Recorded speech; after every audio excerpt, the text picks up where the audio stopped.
Hello, everybody. Road Warrior 627 here, and welcome back to another episode of One Turn Route for the horses, for the fans. And this is an episode for both the horses and the fans because we are going to be discussing what we learned in racing in 2023. So it's really going to come down to what did I learn from racing in 2023, as well as what did a certain guest of mine learn about racing in 2023 and the state that we're in and the state that it's going to be in the future right now. It's the first episode since the beginning of March, I believe, where we shared expectations for this year and what we're looking forward to. Had some YouTube videos in the spring and summer before this, then a big break as life has kind of gotten in the way, but we're back to having a little discussion here. Not a preview video, but just talking about what went on this year and how it bodes for the future. And if you follow me on Twitter, which I know that some people who watch the YouTube channel do, you kind of know where this is going. So I'm going to preface the video with a few different things, and please understand that this is coming very organically. This is coming from someone who is not a racing insider, but has just been a fan for practically all of his life, 4/5 of his life since he was 4 years old. And I'm not going to cite a lot of evidence in this video because I actually don't need to. There's enough evidence in articles and online and all that kind of stuff that you could find on Twitter, just different discussions, but you'll get the point.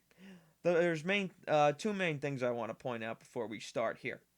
If you don't want to hear profanity and you don't want to hear people getting angry, you can click off this video right now because I promise you that's probably going to happen.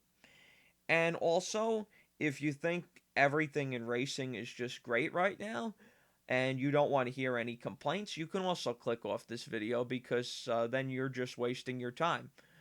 Unless you really have a change of heart and want to hear about problems. If you're a fairly normal racing gambler or fan, that I believe you should stick on this video and try and listen and relate to some of the points here. So as you could tell already, this is going to be kind of a negative retrospective of what happened in 2023 and maybe even a little bit more than that. Kind of a culmination of the last 5 years of racing, kind of slowly building up into a product that's not as good as it once used to be. So how am I going to break this video up? I'm going to break it up into five main parts as of now. I'm going to talk about, the first segment is going to be me talking about four different things. I'm going to talk about CAWs. We're going to talk about integrity. We're going to talk about how the fans are treated, which kind of boils down to every single category on here. And then we're going to talk about transparency, which I believe is probably the largest issue that we have right now, in an overall umbrella sense. Maybe not the detriment to the future of the game, but it is a big problem. And then my special guest will come on and talk about what happened this year for him because it was a very monumental year for him. That guest, probably not too much of a surprise to anybody who's watched this channel before, is Jack Sargent, who used to produce his show Racing Rundown with Eric DeCoster. They decided to finish that up in August for various reasons and kind of had an inkling to do beforehand, but August just kind of reaffirmed.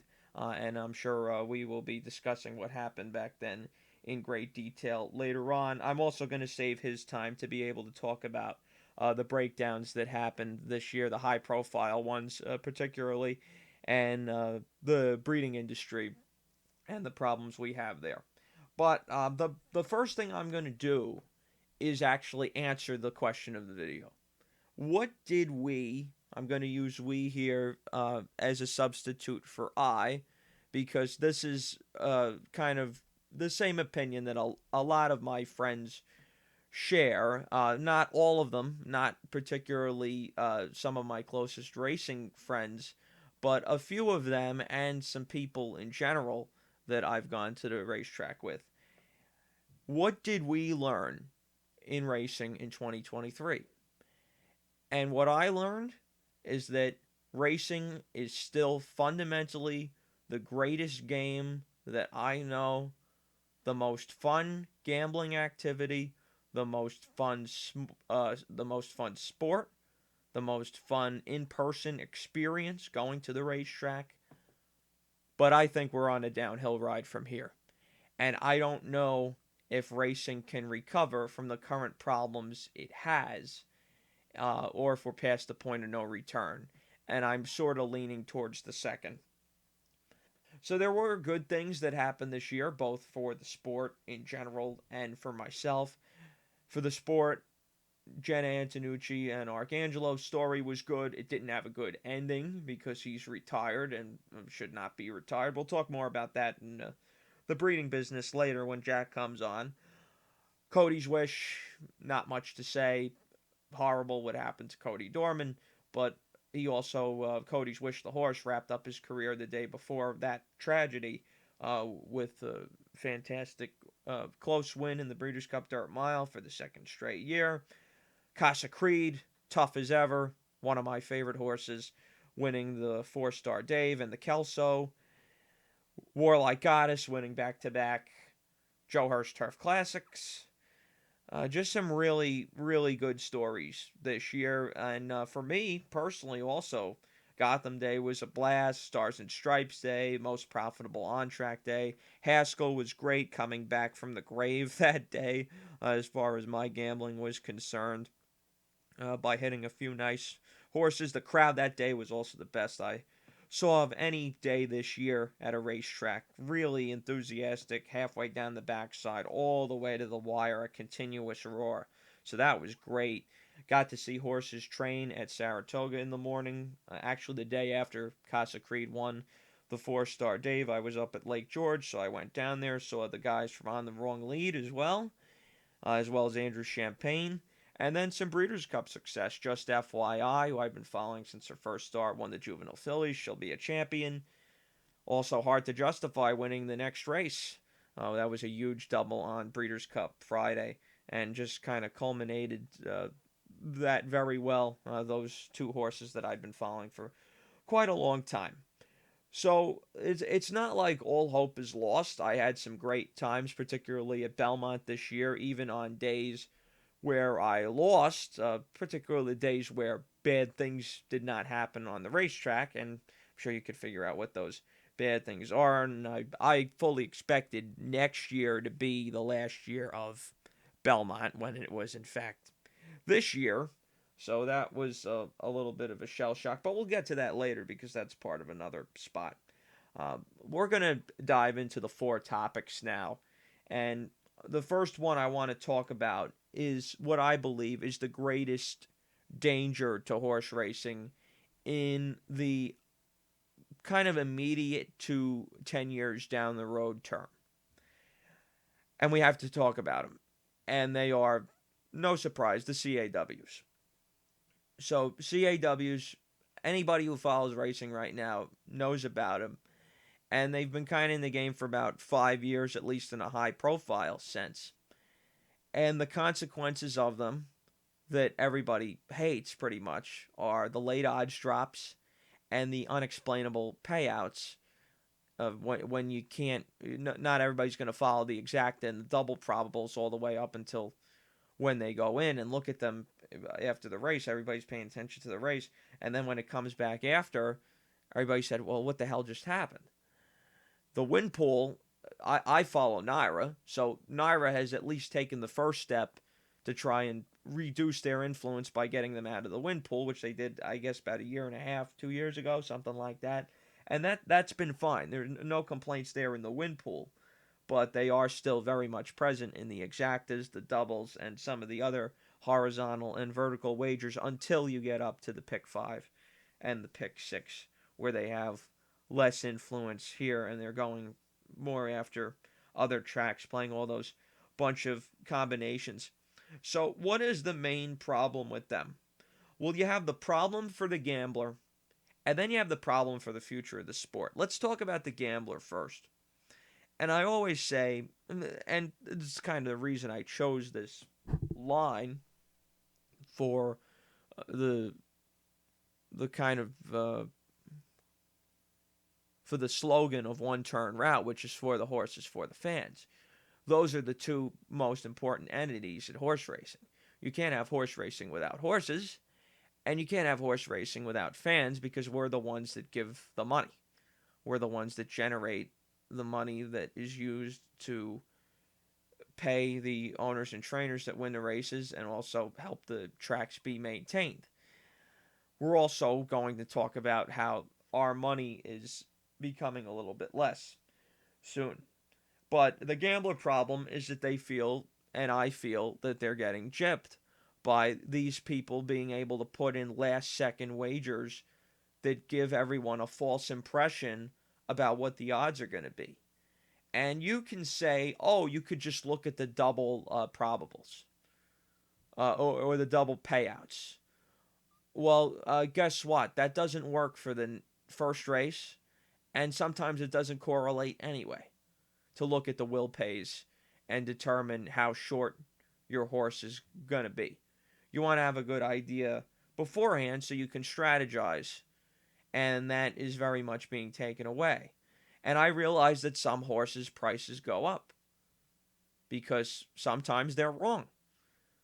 But they're wrong not enough. They're right a little bit too much.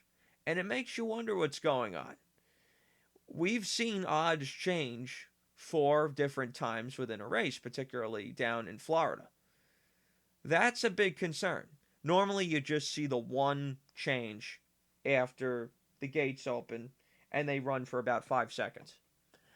It's gotten beyond that in some cases, particularly at Gulfstream, and I saw one at Tampa earlier this year as well. So that is a big deal, the player feeling they're getting gypped. There is a potential solution, according to Mr. Andy Serling, who works for the New York Racing Association, and that is to support the pools that don't allow this to happen, such as the NYRA win pool. We pretty much all know that Andy Serling is trying to get people to bet on NYRA. And he works for NYRA, so can I blame him too much? I guess not. But the point is that not everybody likes to just play win bets. Some people love exactas. Some people love triples. Some people love daily doubles and pick threes.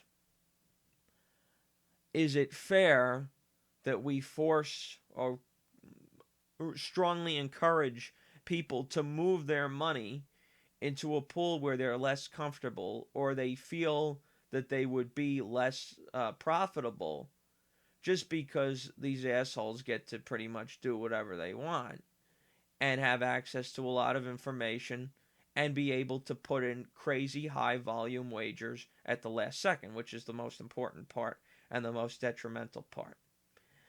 I don't think that's fair to tell people what pools they should be wagering in just because there's a problem that exists in the first place that should not exist. The second thing is that they're detrimental to the future of the sport, and I'll tell you why. People may think that they're helping because handles are high. Handles are routinely breaking records for the meet. Here's the problem with that. As we go on year to year, the percentage of the handle that is CAW wagering is increasing. Okay, does that really matter? Yes, it does matter because it's related to the first point. The actual wagering of the regular betting public is going down. And even in places where it's not going down, it's staying stagnant. That is not good. Particularly with inflation. And a lot of people don't want to talk about inflation, but I feel it's important. People today are making the same bets they made 10, 20, 30, 40 years ago. Whether it's a $2 win bet or a $5 win bet or a $10 win bet, it's the same denominations pretty much that people used to bet back in the day.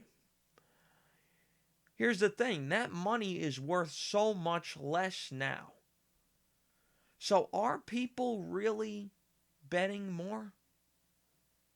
It doesn't really seem like it once you start thinking about the inflation. And what happens when people get turned away by these CAWs? When they get to the point where they say, I don't want to do this anymore. I don't feel I have a shot against these guys because they're the ones who can put in the wagers last and have an idea of how the odds are going to change. They're the ones who get the crazy rebates because they bet so much money, because they put in all these different combinations of wagers. They're the ones that are able to break even in the long run. Because breaking even is a really hard thing to do in horse racing. I would say probably about 5% of gamblers are long term, over the span of 10, 15 years, actually successful just on their pure ROI. Meaning it has nothing to do with promotions, nothing to do with rebates, nothing to do with deposit matches or any of the stuff that most regular people use to try and make even, including myself, because there's not really many better ways to do it. When that happens, you're going to see that these CAWs are largely going to be going up against each other. There's three big ones in the country right now. What's going to happen then? Are they just going to beat each other? Are they going to be so in tandem that they're going to be getting smaller payouts and all of a sudden they're going to realize it's not profitable anymore? And as all this shit happens, these people who are not CAW players, like you and me, we're drawn to other things or to not gambling at all. I like gambling, but I don't find it essential. I like gambling on horses because I love horse racing. I like gambling on sports because I feel I can make a profit. There sometimes is a little bit of excitement, maybe, involved, but it's mostly just about trying to win. Horse racing, I'm a fan of. I've always been a fan of. But when you look at the difference in takeout, when you look at 16% for win play show, I'm just using Naira for example because it's what I know best. 18.5 for exactas and daily doubles. 24% for the higher stuff. And then occasionally 15 for the pick 5, 15 for the non-carryover pick 6, 24 for the carryover pick 6. It makes no sense why people who are just concerned with trying to use gambling as a way to make money, it makes no sense why they would stick to horse racing long term unless they have inside information. Because otherwise, you're just not going to do it. Unless you're an absolute master at reading the racing form, at understanding biases, at understanding every single thing that goes into a horse race, which is a shit ton, you are not going to make a profit long term. You have next to no chance. And you have a much better chance playing sports than you do with racing. That's what I believe is going to happen. I believe you're going to see more and more regular fans kind of depart. And because this game can't produce new fans right now, and to me, there's only one way to produce new fans. I've said with other stuff, we're going to get to that later. How do you produce new fans? It's going to be very difficult, but we're going to talk about that in the third section. So that's CAWs. The next thing I'd like to move on to is integrity. So the Horse Racing Integrity and Safety Authority, HISA. That was supposed to help solve some of the problems. It certainly doesn't seem like it's helping to solve a bunch of the problems. I believe that HISA was a great concept. That having uniform rules is a great idea across the entire country. The thing is, they're focusing on things besides the drugs. Go after all the people who use the drugs. I don't care. Lock them up. Ban them from the sport forever. Hand them giant suspensions. That's great. Go ahead. But that's not the only integrity problem we have in racing. We have things that happen on a daily basis, and it mostly includes the jockeys. I don't know if they're lazy. That's what I think. I don't know if they're fixing races. But how many times have you seen this year jockeys standing up before the wire or stop riding hard before the wire for second, third, or fourth place?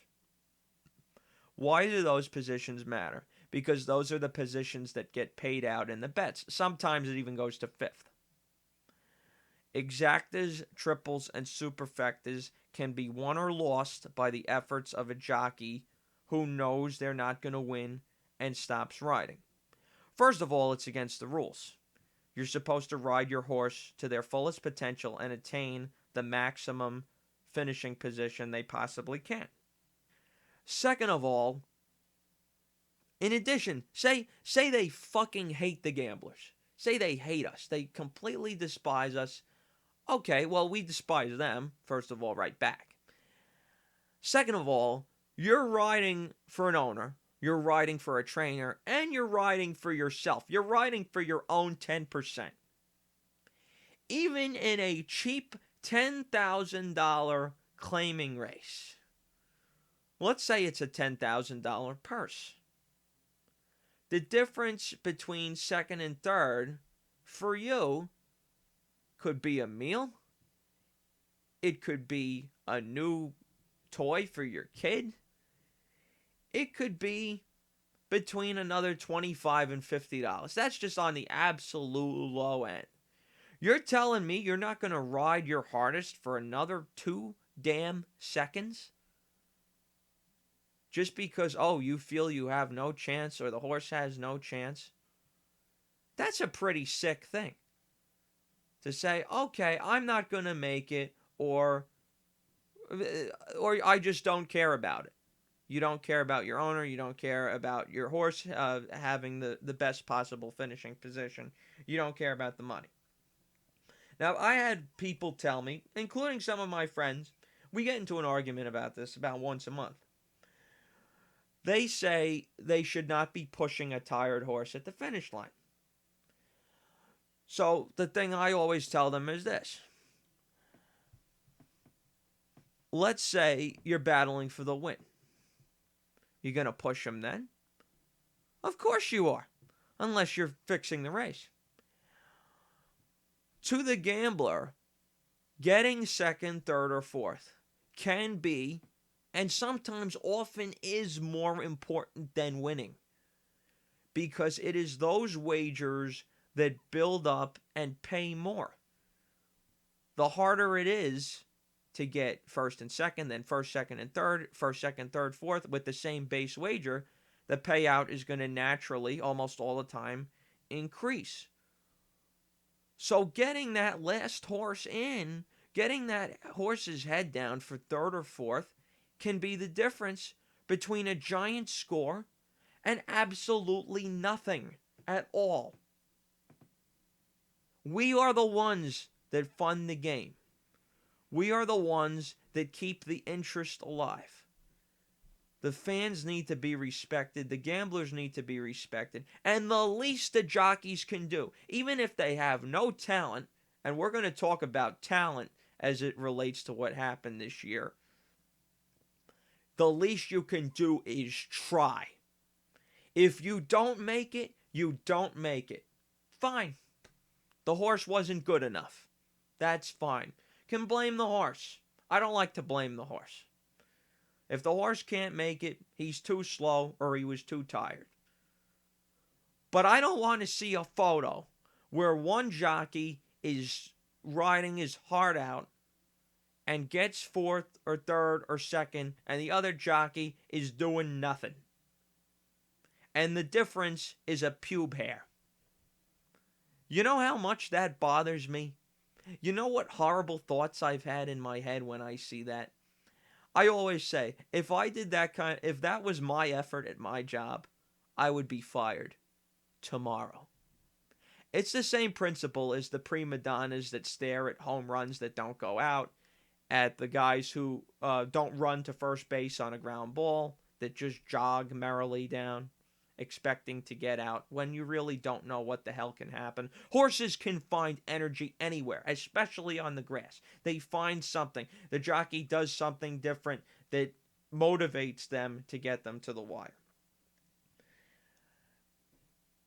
You can look at pretty much any racetrack across this country any day this year and find a photo where this happened. I guarantee you could see it in New York. Absolutely guarantee. The premier racing circuit, the premier jockeys, the best jockeys in the country, my ass. So many of them don't care. The only two I've seen care lately are Dylan Davis and Manny Franco, and Manny Franco used to not care. So keep that in mind. Okay, so we talked about Heiza. We talked about jockeys. So how do we fix these two problems? It's very simple. You have to punish the people who do these things, who compromise the integrity of the game, and punish them hard. Make them know that what they're doing is so wrong that if it happens again, it's only going to get worse.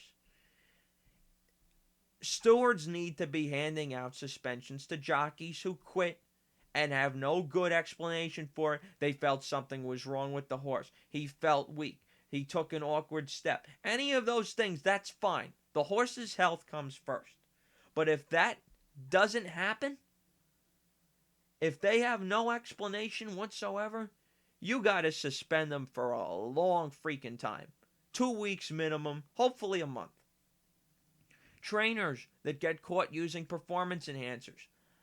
I'm not an expert with whether the steward should be handing this out or Heiza should be handing it out. There is no excuse anymore. Anything that's performance enhancing, you got to get them. I don't care if one of my favorite trainers, if Christophe Clement gets caught with one, suspend the crap out of him. If Belmont does, suspend the crap out of him. I don't care. We need to send a message that this stuff is not okay. Not these ridiculous 10-day suspensions that we've seen lately. It's absolutely stupid. Does nothing. The $500, $1,000 fines. You think that hurts these top trainers? It does nothing. It does nothing at all. And they'll appeal it anyway. And half the time they get out of it. Heiza, as we've talked about, has failed. The local stewards, which we're going to get into in the transparency section, have failed. How do you solve the problem? Great concept by both Andy Asaro and Kevin Cox on Twitter. How about a national commission? A national commission that regulates racing across the country, sets uniform rules for performance, for medication, for stewarding, whether it's category 1, category 2, or something else. That would be a great first step. Because Heiza is an attempt, but it's a complete failure. And we need something more. We need more regulation. We need more intense and uniform suspensions. And we need something that will get everyone on the same page. Because all these states have different rules. And people coming in from out of town are clueless as to what's going on. That will help the horsemen. It will help the horses. And it will help the gamblers. One more thing on the horses before we get back to the gamblers. The whole Lasix thing is a big problem. Lasix needs to either be banned completely or allowed completely. Seen it all the time where horses do not perform well either coming off Lasix or going on to Lasix. You got to keep it uniform across the country. Either allow it or don't. Have an evaluation, do a study, and come to a conclusion and keep it that one way. Because it's affecting horses negatively and it's affecting the public negatively when they try to figure out how a horse is going to run, either going on to it after having to skip it or coming off of it. Let's talk about the fans now in general. So everything in this video pretty much relates to the fans. What did I learn this year? Well, I learned that the regular fan is very much being priced out of racing's biggest events. If you look at Preakness tickets, crazy expensive. If you look at Breeders' Cup tickets, crazy expensive. Although at Santa Anita it wasn't nearly as bad as they were at Keeneland. The Belmont is still kind of affordable, although being run at Saratoga next year, who knows what's going to happen. I'd imagine you're going to see probably second floor grandstand prices at Belmont be translated into Saratoga, the most expensive ones. Haskell is a great place to go. You got $15 admission. You've got a free hat. Programs are only $5 and they have multiple tracks in them. Great atmosphere. You want to go to a big day, I would recommend either the Belmont or the Haskell. Travers isn't horrible, but it also used to be more of a kind of everyday thing, and they've been increasing the prices on that, particularly for the reserve seats and hospitality. In Saratoga, hospitality is actually important, unlike most other racetracks. But if you look at the Derby, and this is more next year than this year, but the prices showed up this year. The next year is the 150th Derby. Churchill Downs has been renovated. It's going to be really nice and all that. If you look at some of the prices of these tickets to sit in these tiny seats that are very uncomfortable for a day at the races where you're going to be spending money gambling, you're going to be spending money on food, most likely, unless they let you bring your own stuff in. I'm not sure Churchill Downs' policy. You're talking about $2,000 seats around the 8th pole. How do you make new fans that way? How do you get people interested in coming to one of these high-profile days? You don't. Someone can't afford that unless they save up or they have a decent amount of money. And by decent, I really mean a lot of money. Or they just like wasting their money on stupid shit.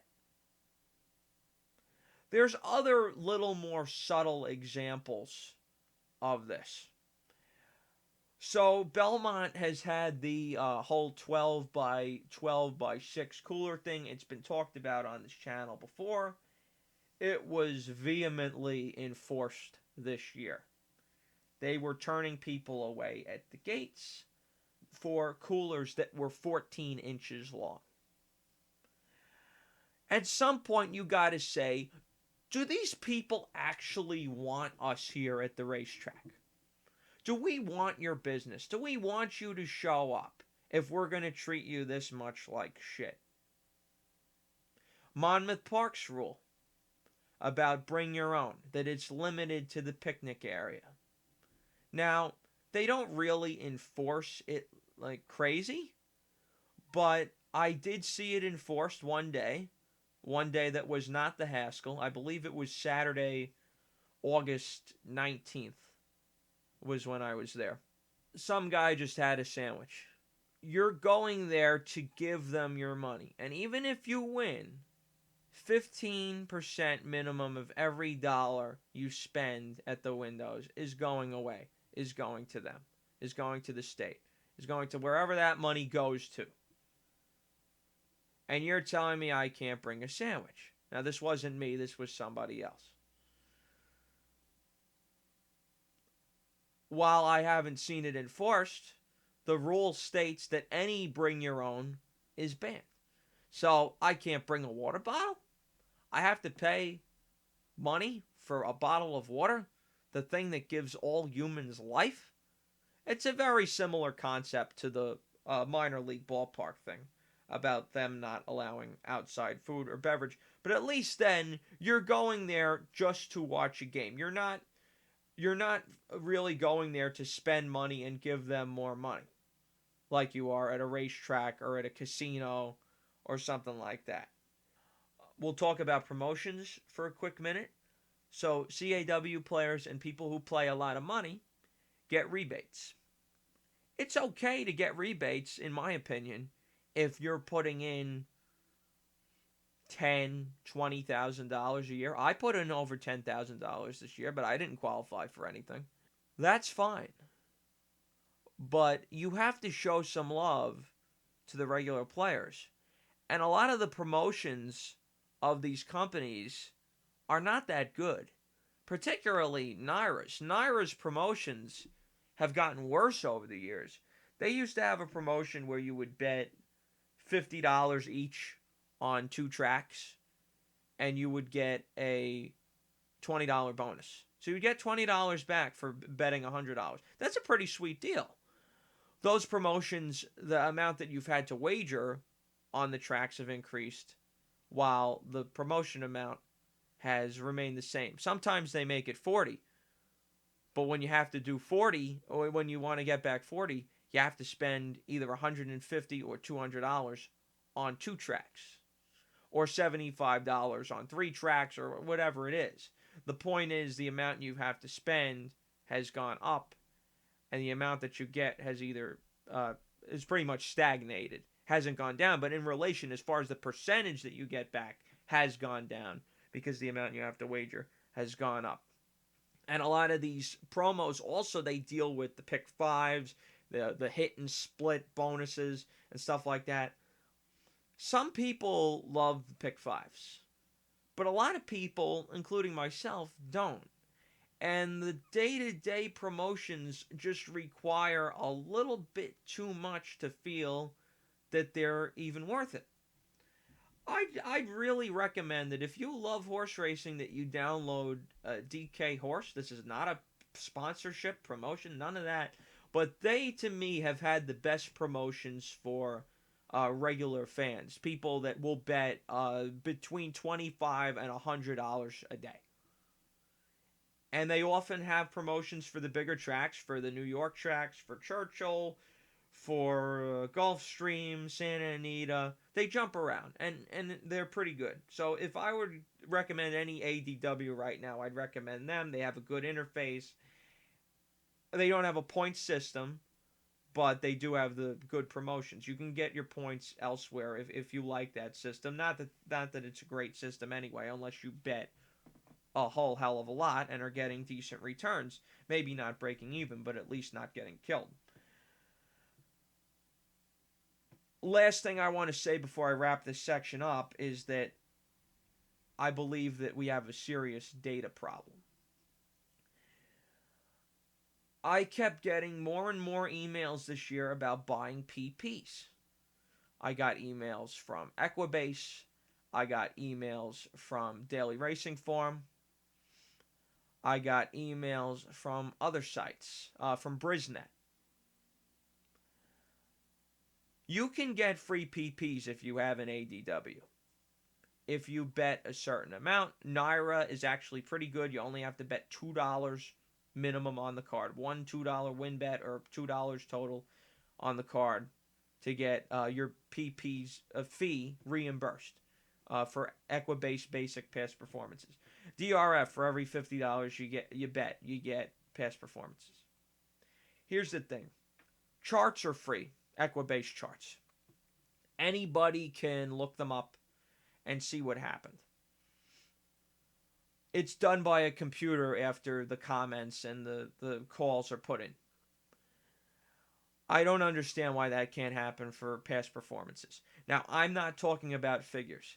Figures are individually developed by certain companies. You have the Equibase figures, you have Buyer Speed figures for DRF, and you have Brisnet speed figures for them. You want to charge people for those? That's fine. But as far as the regular running line and the comment that was put next to that horse, that should absolutely be free. That's how you make more fans. You say, all right, we're going to give you the data up front. Go ahead and solve the puzzle.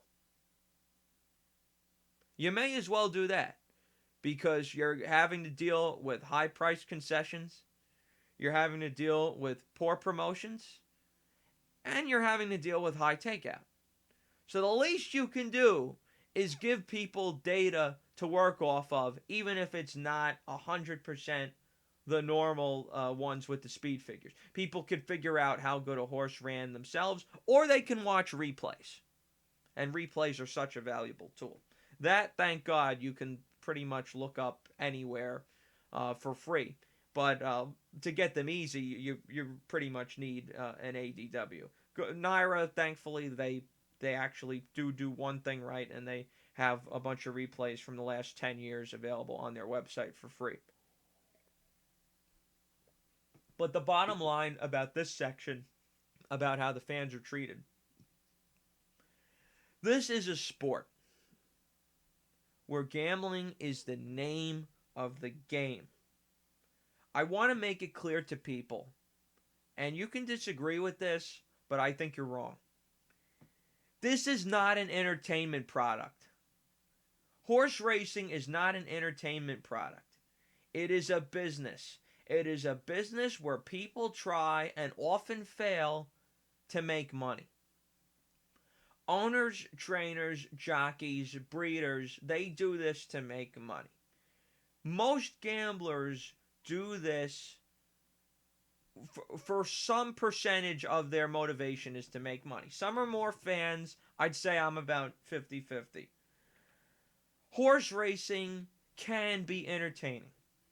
But at the end of the day, this sport is about winning and doing the absolute best you can to get that horse to the wire first, or however good he can be, or she can be. And that relates to everything that we've talked about. This is not about charging people to see some great entertainment product by selling high-priced tickets. This is not about trying to inspire people to leave the sport by jockeys standing up before the finish line. This is not about driving people away from the sport because there's a group of players who bet a ton of money and have a bunch of money that manipulate the pools right before the gates open. Horse racing is a sport. And how do you make that sport appeal to the public? And I'm going to go back to Andy Asaro for this. How do you not treat the fans like shit?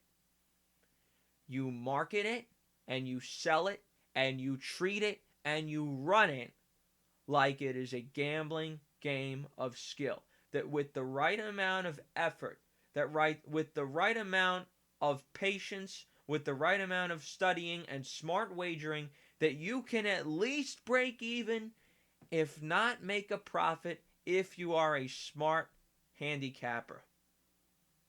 That's the only way I believe this sport can make new fans.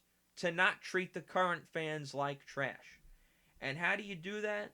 By doing all the things we've talked about already.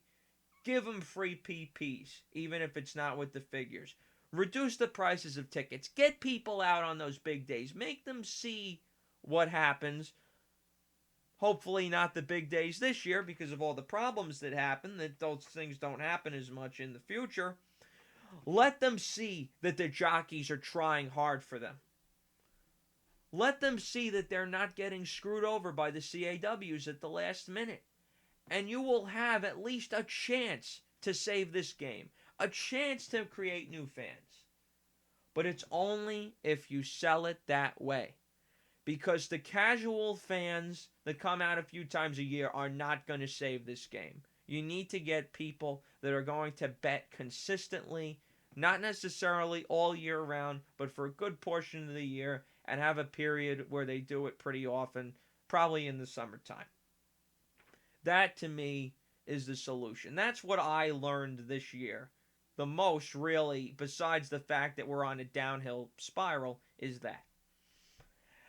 Now, we've got one more little section to talk about that's going to slowly evolve into a bigger section. This relates to integrity. This relates to treating the fans like crap, the last two sections.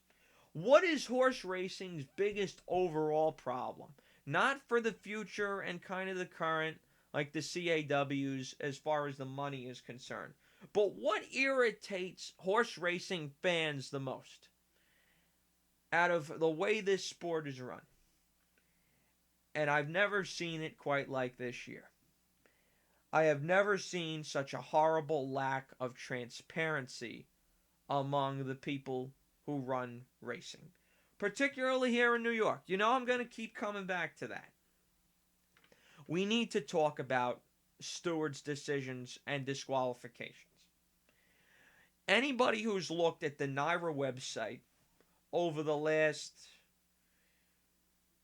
I don't know, 5 years, you got that stewards' corner. They have the same cookie cutter explanations over and over again. They say, this horse came over and did this. This horse did that. In the opinion of the stewards, this did or did not affect the order of finish. Thus, this is the decision that was made. That sounds like, on paper, a reasonable explanation. The thing is, they never explain how. They don't explain how many lengths the bump or the interference cost the horse. They don't explain how much the horse was beaten by, how much of their momentum is stopped. Was the horse that was fouled in the process of making a big move? Was the horse that was fouled tiring already, and you could see that a couple of other horses were going to pass him? This is something that takes about 2 paragraphs to do, to explain, not 3 sentences. And that's what these assholes do. You want transparency from stewards? I have a great idea. Put a camera in the steward's booth, put a microphone in there, an audio recording device, and make their deliberations available to the public. Make them understand how they're getting to these decisions. There would be no better transparency than that. That would be a major, major step progress. Gotta give one example, and that's the DQ at Aqueduct very recently, where Junior Alvarado's 12 horse was taken down. If you're watching this video, you probably know what happened. We still don't have a good answer as to why this happened. They can't even admit that they made a mistake. They came up with the BS excuse of outside pressure, and they gave him 3 days for doing nothing. They gave Alvarado 3 days for sitting there and waiting to make his move at the top of the stretch and ride the horse hard. There's a still photo that shows Manny's horse turning sideways, him trying to make the room. I think Manny is the second best or maybe the best jockey at NYRA sometimes. He fucked up. And even if you don't take that horse down, the 12 did nothing. And everybody seemingly on Twitter agrees with this. Everybody in the whole racing community agrees with this. So why would that not be a bad solution to tape these guys and figure out what they're thinking as they make these decisions? I would also not be opposed to a national replay center where a set of stewards or several sets following the same rules. If we get that national commission I was talking about earlier, they enforce the same rules the same way and give the thorough explanations that we're looking at. I don't know how great of a solution that is. I do see the value in having stewards on site watching the race live. But sometimes you got to wonder, are they actually watching the race? And sometimes you got to wonder, are they betting? Because there's been several horrible, unexplainable decisions this year, but only that one that everybody agrees with. So that's the one that's best to use as an example.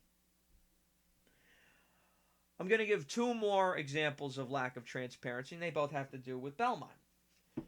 You all know I've been trying to get my word out there for quite some time that I didn't want Belmont to get torn down and rebuilt. Well, guess what? It's happening. I've made this point so many times, I'm not going to keep going.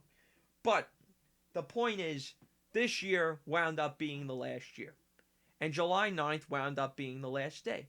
And NYRA knew this ahead of time, but they wouldn't tell anybody until later in the fall. They could have told everyone a month in advance, okay, we're going to we're going to knock down the building, we're going to put the new building up. How about you come and enjoy Belmont the last month, and we'll have a big thing the last day. We'll get a bunch of people out, everyone. A lot of people would have showed up to enjoy that building for the last time. I had a thought in the back of my head because there were some rumors floating around that it would be the last time when I walked out on Stars and Stripes Day, but I didn't 100% think that, so I didn't treat it that way. As far as racing, it did wind up being my last day, and the only reason I got back in was because of my friend Travis, who took me and my dad to go see the place one last time. We got up on the third floor, we took pictures, all that thing. Saw horses train in the morning. It was really cool. But I'm the lucky one. I'm the one who was able to get in. A lot of people weren't, including some of my closest racing friends. And that's not fair. That's not fair to treat a historic building like that. A historic building that's seen some of the greatest moments in racing history, had some of the most passionate fans, to have it go out like that, with no announcement, no nothing. People walking out of there think they're going to be there next year, because that was the original plan, but they're not. NYRA is a very secretive organization. There's no concept design for the new building. There's no even decent description of it. They just said, oh yeah, there's going to be the luxury stuff, and oh, there's going to be heated, it's going to be a quarter the size. That's not a detail, that's not a concept design. I work in the civil engineering business. When something like this is proposed, at least a concept design is released to the public, and usually plans are released to the public. That has not happened at all. It's complete BS. And we're going to relate the last point of the transparency portion, which will get carried over into Jack's conversation, which is going to start in a couple of minutes, into the fans being treated like crap section. NYRA does one thing right. At Saratoga, they let people come in at 7 a.m. every day and watch the horses work out. Free of charge, sit in the boxes. Why doesn't that happen everywhere? You want to make new fans and get them close to the horses and see them in their natural environment on the racetrack as a thoroughbred? What better time than early in the morning? Sell breakfast, I don't care, but let people in. When I tried to get into Belmont that day with Travis, it was like trying to get into Fort Knox. There was calls made about having visitors and all this stuff. How do you make new fans? How do you get people who want to be prospective owners want to get in like that if you're going to make it hard for them? I understand the security portion. I don't care if they check me.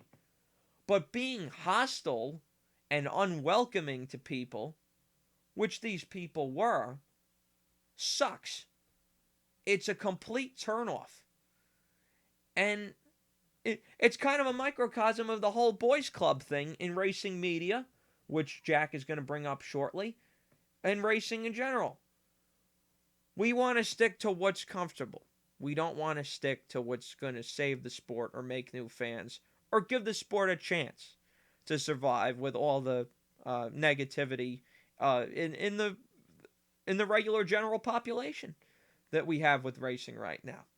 So that's kind of what I learned for all these reasons, that without serious changes, and maybe even it might be too late, we're doomed. I don't know if this sport's going to last another 30 years. I know it's not going to last in its present form for another 30 years. You're going to see tracks close. Any tracks that can't do without the slot money. I mean, horse race, that's another thing I even forgot to bring up. Horse racing can't even make its own money right now. We're the ones, the gamblers that fund the game, but our money is not enough. They're getting state funding. They're getting money from the racinos. That's not a sustainable product.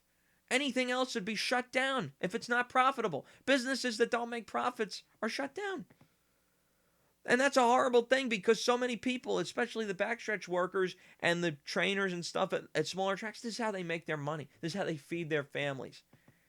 And without saving the sport and getting people pumping money into it, it's not going to last. And all the people who really need the money are going to be shelled out. So thanks for listening so far. We're going to bring in Jack to talk about his perspective, the former host of Racing Rundown. All right, so here he is, the man himself, Mr. Jack Sargent, the former host of one of the best, my personal favorite, racing podcast, Racing Rundown, which ended earlier this year. It was an absolute pleasure to listen to you and Eric discuss. Also, quick shout out, Eric just graduated from U of A. Congratulations to him. And Jack, you've only got one more semester yourself, so congratulations to you. How you doing today?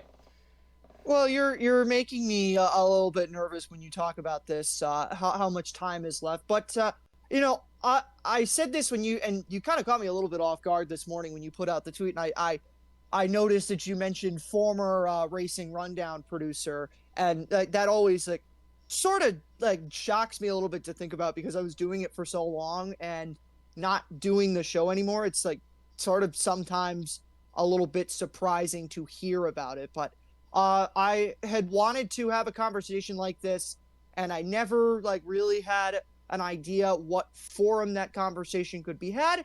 You're providing that forum, so I appreciate the opportunity to come speak with you about a sport that, while I'm no longer a part of, I did sink, God, what, 4.5 years into?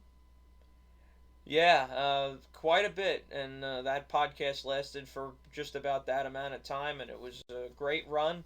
It was very informative. You helped a lot of people not only pick winners, that's not what it was really about, in my opinion. It was about educating the public and trying to make them realize how good certain horses were and how good some of them weren't. And I'd say most of the time you got that down pretty well because you guys didn't just talk about, oh, this horse won this race, like so Well, many that was people something. do.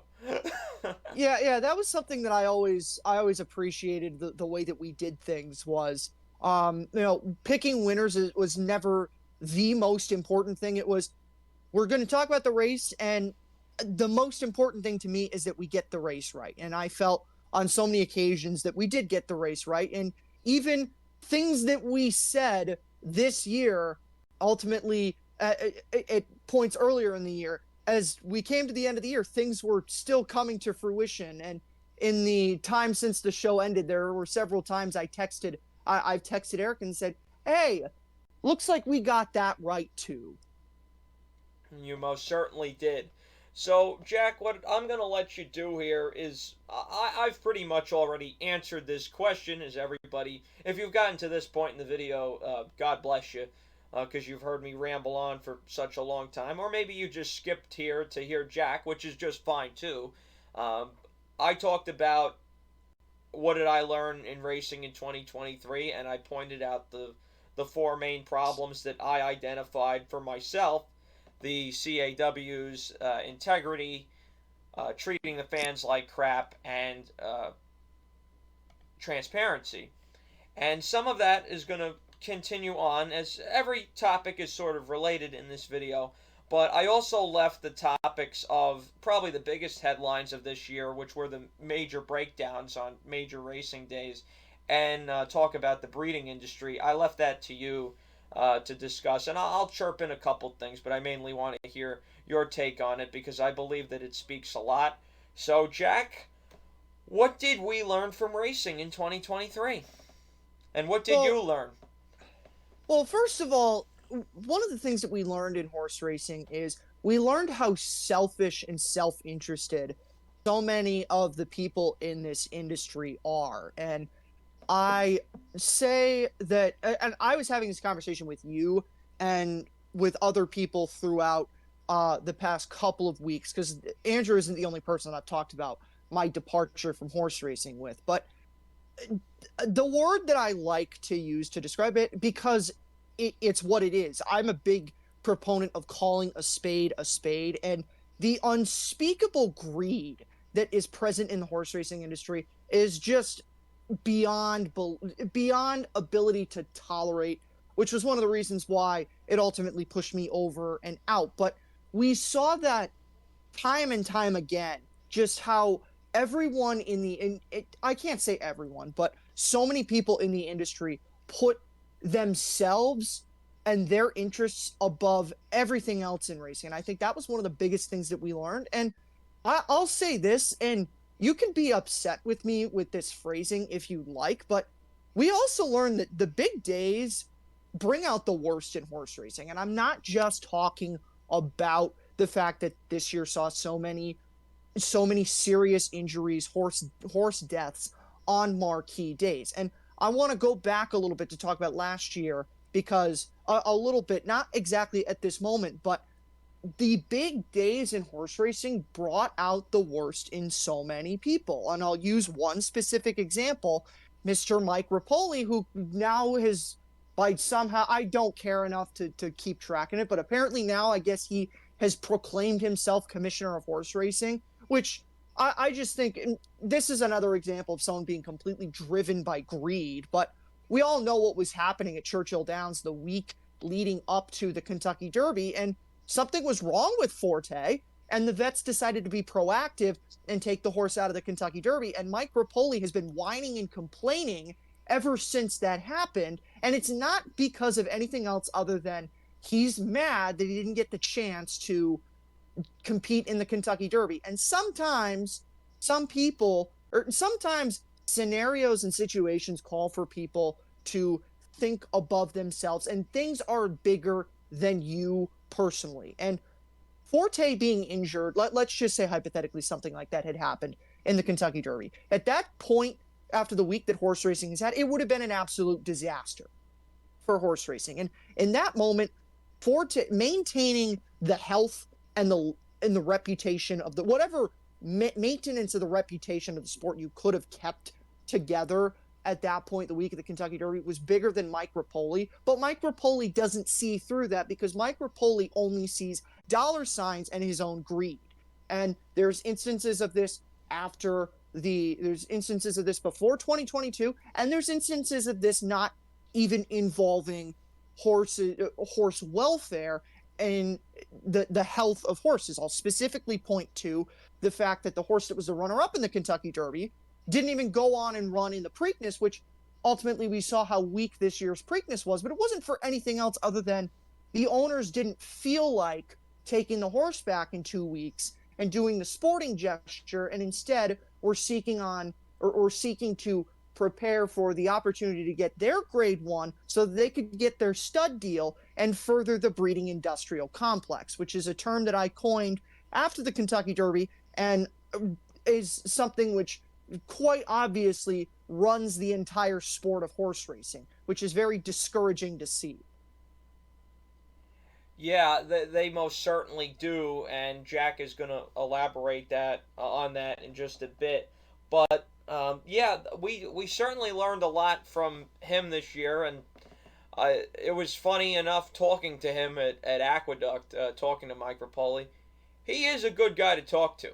I'll give him that. He's a fine guy to talk to in person, but he says a lot that I just don't believe. It doesn't feel right, and there's a mask hidden in there, trying to hide something else, different motivations from what he's actually saying, and you could see that. Now, if he actually brings Nest back, which I'm still, that would be nice. Am I counting on that happening? No, but I guess we'll see in time. I wanted to get though, Jack, a little bit more of your personal perspective on what happened this year and kind of how it led you down the road to seeing the end of Racing Rundown. What were the major motivations? I know what they are, but I'd like you to tell the audience what they were, and kind of the breaking point early, and then maybe a little bit later on as it developed more throughout the summer. And Yeah, just to give people an idea that we love horse racing, but at some point things get a little too much. yeah. So Racing Rundown was always going to go for a finite amount of time. That was something that I had come to the realization of in, I don't exactly know when to pinpoint it, but there was years ago, way before 2023, way before we officially decided that we were going to end Racing Rundown. I had known that it was only gonna be for a finite amount of time because I didn't want long term to spend. I didn't want long term to be to have horse racing be the final stop for me, and that's just for personal preferences because I like to do other things in addition to horse racing. So I decided at some point years ago, probably even before 2021, that this won't be the long-term end of the road. But things as as events played out over the course of the time that Racing Rundown was going on, there everyone's obviously familiar with all the numerous very hard heavy stories and bad things that happened in horse racing between 2020 and through the COVID period,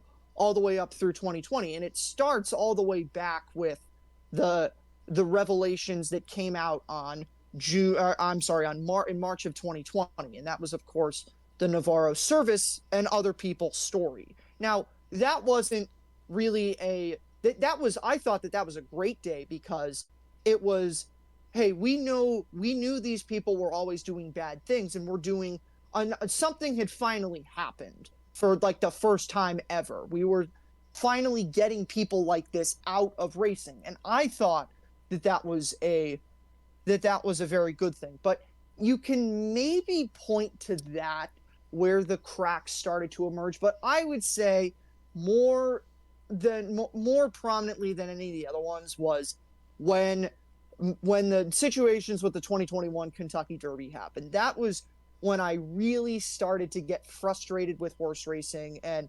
ultimately the way that was handled, and I thought that the folks who were specific, Bob Baffert, but not just him, the owner, I think the owner's an ass, by the way, and that's for I have multiple reasons to not like Amr Zadan, not just for horse racing things. He supports a government that I think is a repressive right-wing regime, of course, that being the country that he's from. But that's neither here nor there. We don't need to get into that aspect. But Medina's Spirit was probably when the cracks started to emerge. And it was like that was the final confirmation that, this won't be permanent. But the thing that was helpful about that being so long ago, I was still at that point towards the end of my freshman year in college, but I was still very much in college at that point. So I was not to the point where I had to think about any long-term things. So I could still kick the can down the road. Like I could say, okay, I hate the establishment of horse racing. I think that a lot of them, I don't have a lot of respect for these people. I think that the media in horse racing are a bunch of pom-pom wavers, stuff like that. But I can sort of keep myself detached from that and do my own thing and enjoy doing that, which I was able to do a long period of time. But the cracks started to emerge around that time, and it was the fact that there was so many negative aspects to it. It wasn't just horse injuries and things like that. And I don't like to describe it this way because I think it's a little callous, but I always felt myself that I could, when things like that happened, I was able to, I don't want to say withstand, but it was easier. I had an easier time than some people may bearing when those bad things happened. They were obviously awful and really, really tough, but I always was able to bear them. And that's something that I think about, which when I look at what led to me ultimately stepping away, that was a major factor. But anyway, a moment that I really want to talk about that was a real watershed for me in terms of, the realization that so many people in this sport just do not care about anything but themselves. And it harkens back to when I say big days bring out the worst in horse racing. This is something that I'm going to reference. And it's back in 2022 when Flightline was winning the Breeders' Cup Classic. And I remember Eric and I, we that was one of the longest episodes of Racing Rundown that we did. And I have to specify before I go any further. These are opinions that I reflect do not necessarily reflect those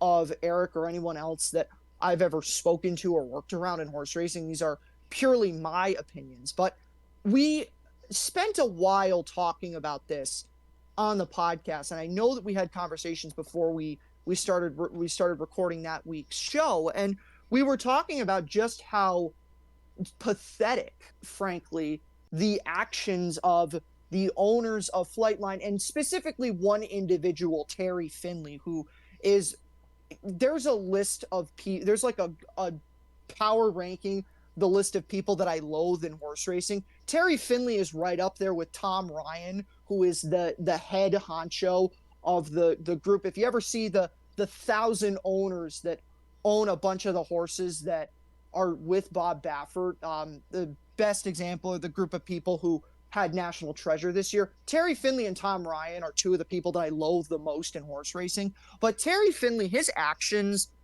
around the Breeders' Cup Classic and with Flightline were just frankly pathetic. So horse racing is a sport that talks a lot about wanting to get more interest in the sport, create more interest, that fantasy dream that the sport has. So Flightline is obviously everything that Flightline was. But Flightline, in bringing everything that he did, he also once again brings out the worst in horse racing.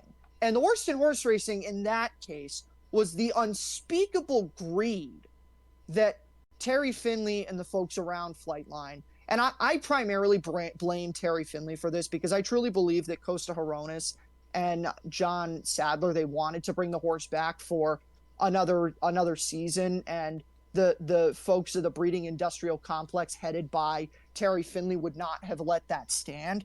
But anyway, so Flightline wins the Breeders' Cup Classic and all of that fun stuff. And NBC cuts to an image of this guy in tears after the Breeders' Cup Classic. And they're maybe the most inauthentic tears that I've ever seen. And whenever I see that clip, I just think to myself, spare me of that, because what is this individual crying over in that situation? He's not crying over the magnitude of what just happened for Flightline, the appreciation of all that. He's not crying over anything else but dollar signs, because he sees what Flightline just did and he says to himself, I'm going to make a whole bunch of money on. Oh, funny story. The horse just happened to sell for $180-something million, where a share of his sold for that after the Breeders' Cup Classic. So that was the backdrop of that. And this individual, who, in my opinion, cares nothing for anything but himself, took the potentially best asset to furthering the game that this sport has had in almost a decade, and he whisked him away so that he could line his pocketbooks, which I think is just embodies the greed, the selfishness, and the only thinking of yourself nature that exists in horse racing. And it was one of those things where I saw that, and that was one of those, like, I mean, what are we doing here moments in this? The people in this sport don't care about anything in the sport but themselves. And that was a huge moment for me in terms of like leading me to think that, maybe this end is going to come sooner than I expect that it will. But ultimately, that didn't happen, at least in that moment. The aftermath of the Breeders' Cup Classic subsides, and we move on to the winter, and 2023 comes around. It was the fifth year that we were going to be doing the show, and everything was going, perfectly normal with the show. I was doing more things at WRHU radio in the spring, but I was still focused heavily on Racing Rundown, and to the point where I was still prioritizing things for the podcast over other things that I could potentially be doing at the radio station. So it really was, so those were some of the earliest moments. And I can really point to the Breeders' Cup Classic and the after effects of that in 2022 as like one of the real big pre Kentucky Derby week lead up moments to that. But that's the biggest one. But I guess you could say all of those things sort of came together in the perfect storm when everything started to happen the week of the Kentucky Derby. Yeah, and we all know what happened the week of the Kentucky Derby. I believe, what was it, 3 different breakdowns? Yeah, I don't remember the actual number, but I know it you was had. I know for sure you had 2 the day of in 2 separate races. I don't remember if they. I really should know this, but if they were either cardiovascular or the I think they leg. were cardio. I I think think they the were Derby days were cardiovascular. cardiovascular. Yeah, I think you're right. But If I'm you had the remembering stuff correctly. earlier in the week too, as we've talked about. Yeah, and it was that especially was, this I always told people in horse racing, like people that I knew, that whether it was people from the radio station that I had brought to Belmont Park in 2022 or just friends that I had at the radio station that would ask me about the sport. It's a heavy, heavy sport. And that's something that you have to be prepared for if you're going to be in horse racing, that some of the stuff that's going to happen, it's going to be hard. And it was, the week of the Kentucky Derby was especially difficult. Yeah, it was, and that pretty much continued all through the Triple Crown season and into the summer. It seemed like we couldn't get through a week without some big news, and we couldn't get through a month without a major breakdown. I think July was probably the only month where there wasn't anything seriously highly notable. Everything else has just been a mess. And we've had horses that have gotten hurt that if they were claimers, they would have died. If a horse sustained Echo Zulu's injury as she was training up to the Breeders' Cup, and her name was not Echo Zulu, and she wasn't a top racehorse, you think she's alive right now?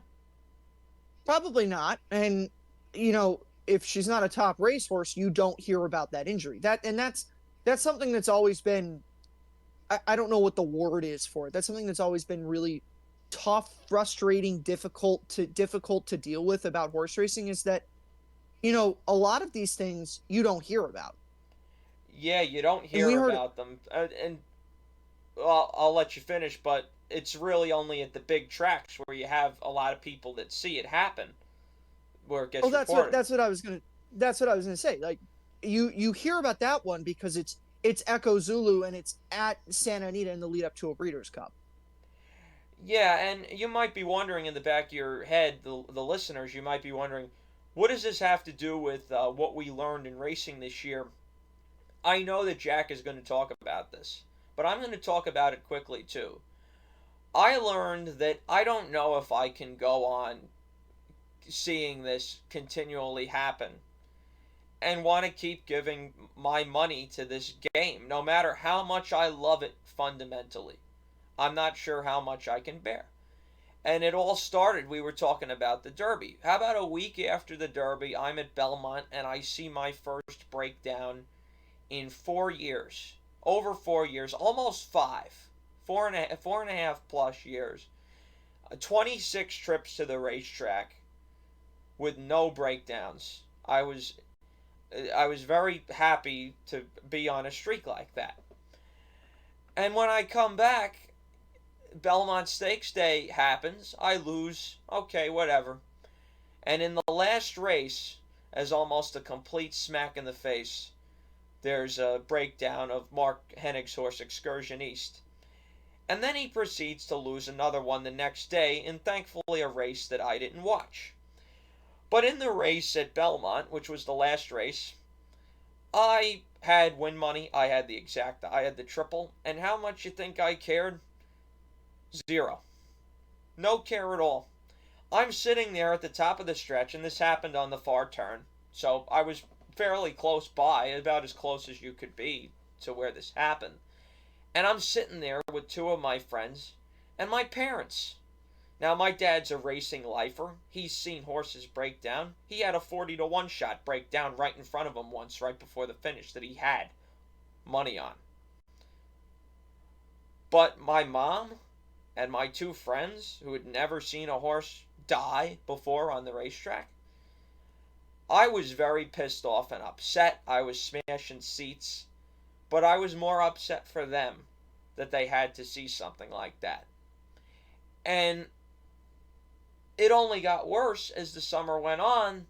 Maple Leaf Mel, I wasn't at the track. Travers Day, I'm going to leave that to Jack.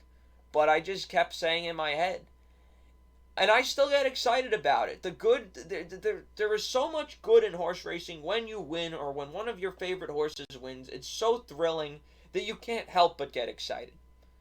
But when you take a step back and reevaluate the situation as a whole, is it really worth it giving my money and attention to this game when it seems like these things continue to happen and not many people care?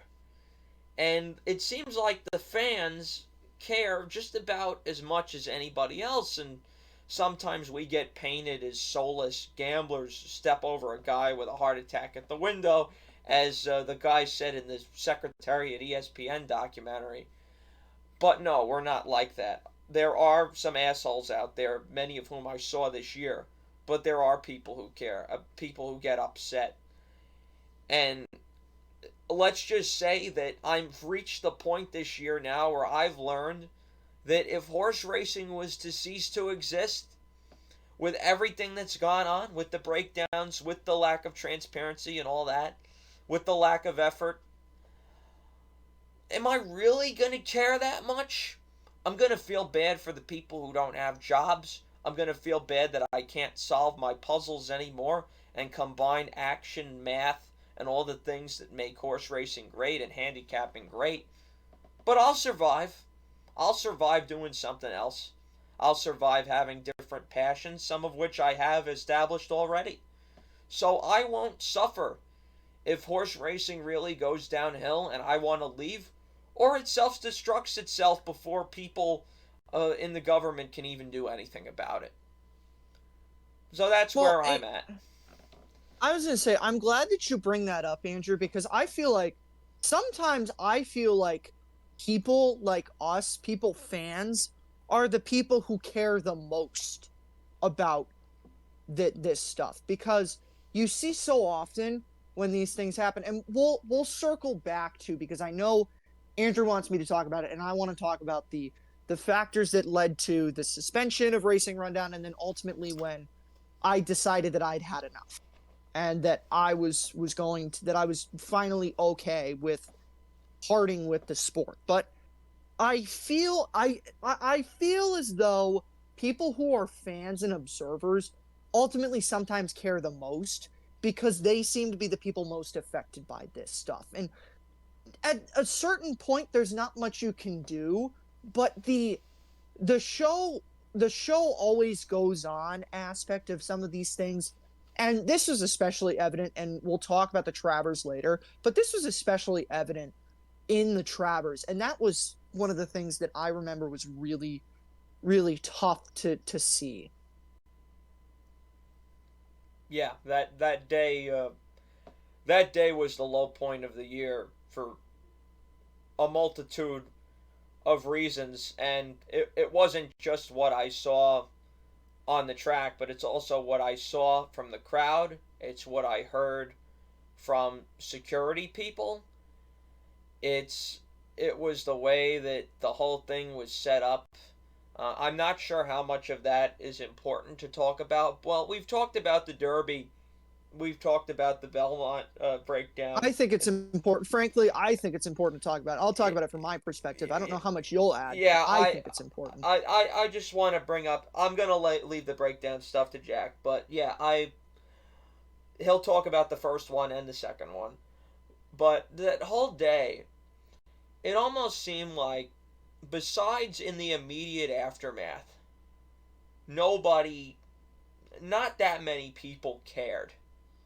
And there were some people who left, including Jack, as you're going to find out, before the Travers, actually before the ballerina, after the Jerkins, the King's Bishop, whatever you want to call it, when New York Thunder died. A lot of people didn't even know the first one happened because it was on the clubhouse turn. It was after the race, and maybe you went to go do something else. Who knows? Everybody saw the second one. But even with that, the day just went on kind of as normal, and it was a little bit scary to see that. And I got excited for the sword dancer a little bit, and I was more praying the channel maker wouldn't die during that race than anything else.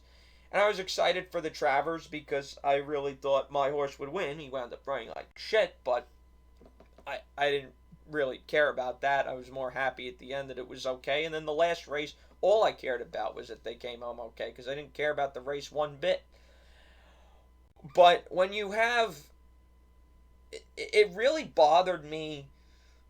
After the New York Thunder race, we went down to the paddock bar, and there was this lady walking in, and you're not supposed to bring outside drinks into the paddock bar. And this lady was bringing in a bottle of water, and the security guard was telling her that she couldn't bring it in. It was about half full. And I talked about this in my first half of the video with the bring your own stuff and all that. But it just really bothered me that this guy, although you could just say, oh, he was doing his job and enforcing a stupid rule. Even if it's stupid, he's enforcing a rule.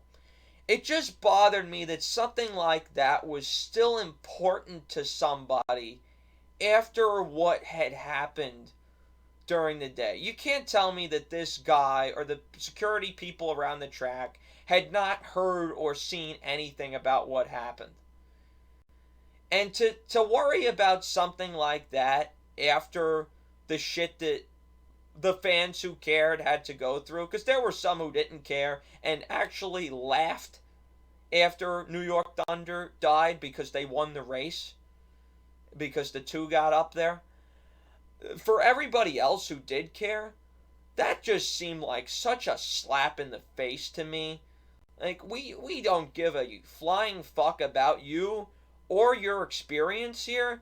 We just care that you do it our way. And I know it seems kind of insignificant compared to what Jack's going to talk about, but it just really, really pissed me off. And it kind of relates back to that feeling of, do we really want you here? Do we want you to come to the racetrack and have a good time? Because to me, that is a perfect illustration of why that answer to that question is no.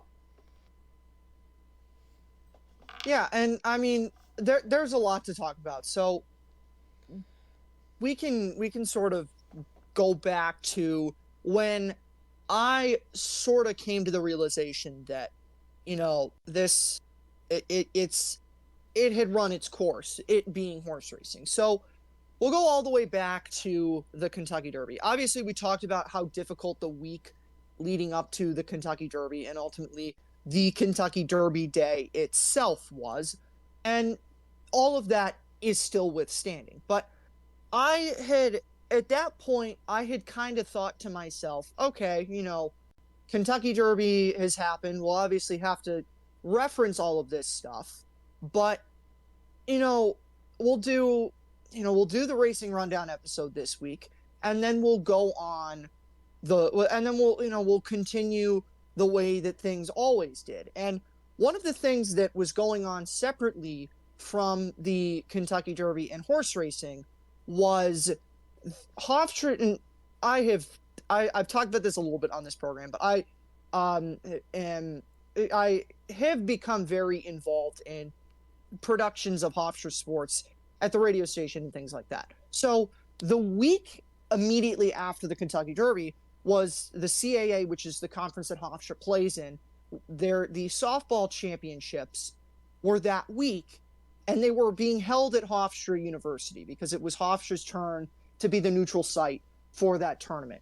So the tournament was going to be going on at Hofstra all throughout the week. And I had done some games with that team throughout the season, but ultimately I made the decision to not sign up to do games for that tournament because I wanted to keep my schedule open in case we did anything for racing, whatever we would do for Racing Rundown for after the Kentucky Derby and things like that. And ultimately, we did not do things after the Kentucky Derby because neither myself nor Eric, frankly, were really that interested in talking about it at that point with the way things had been the week of the Kentucky Derby. It was kind of like we needed a refresh after that this had been such a tough week that we needed to take a step back. And ultimately, I decided, as much as he did, that we were going to take that step back. So we did take that step back. And ultimately, we did not. The only thing that we did that week was we had recorded a Kentucky Derby recap podcast I was going to throw up on our YouTube channel. And I ultimately didn't even upload that thing that we recorded because I never ended up feeling like taking the time to sit down and upload that because I was just so mentally fried from the week of the Kentucky Derby. So anyway, all of these feelings are present, but it was kind of okay, we're just going, this will happen, but we'll take this week off, we'll come back, we'll talk about the Preakness, and things will go on like they always had.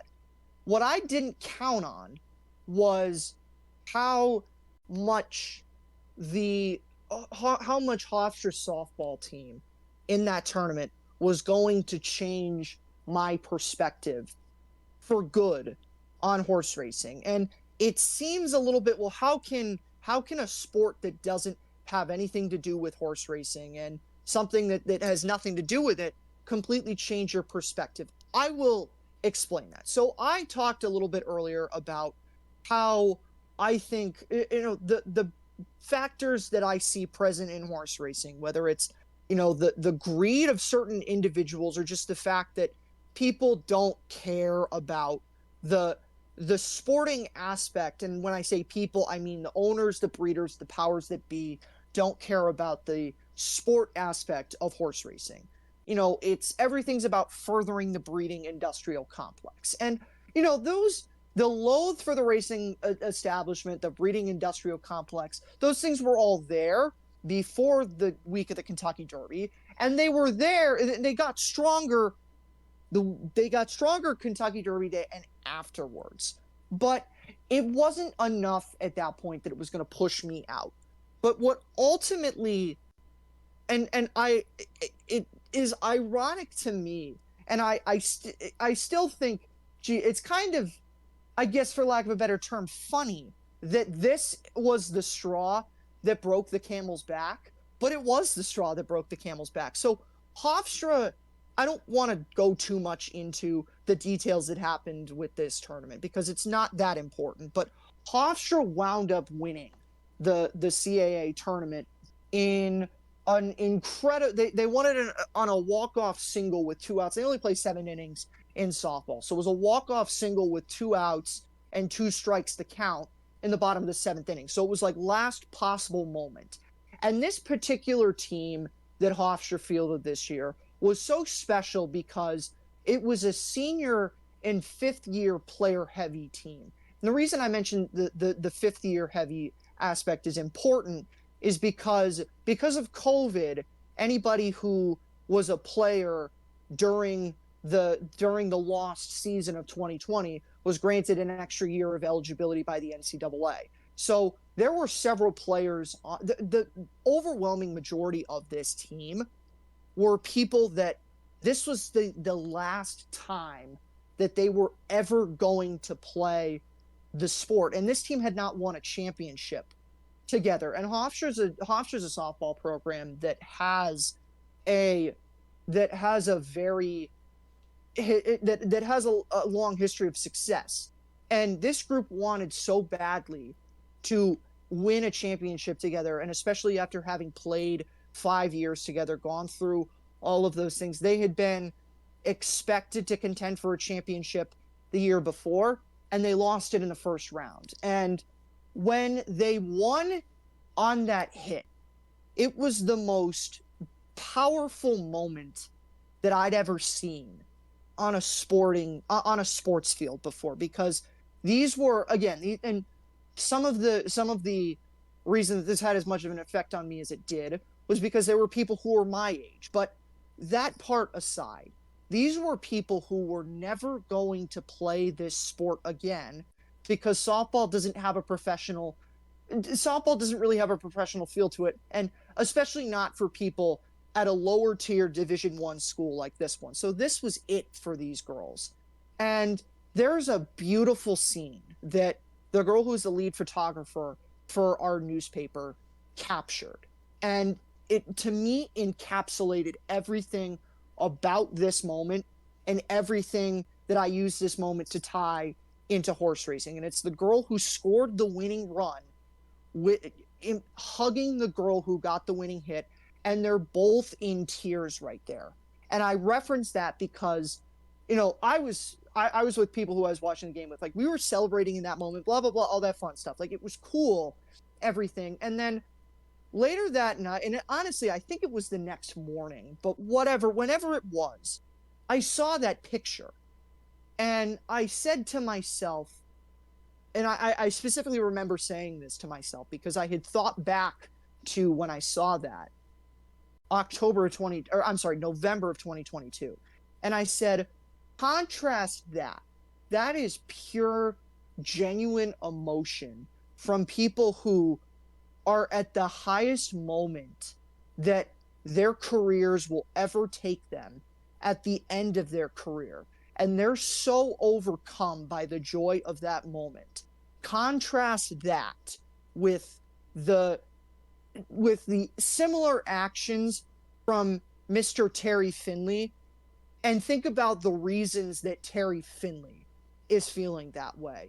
And in that moment, it was like what am I doing in horse racing where I have this particular sports moment playing out in front of me right now, and these people are just absolutely overcome with joy from the accomplishment of having played a sport, reaching the apex of their time in that sport, a sport that they probably played for 10, 15 years.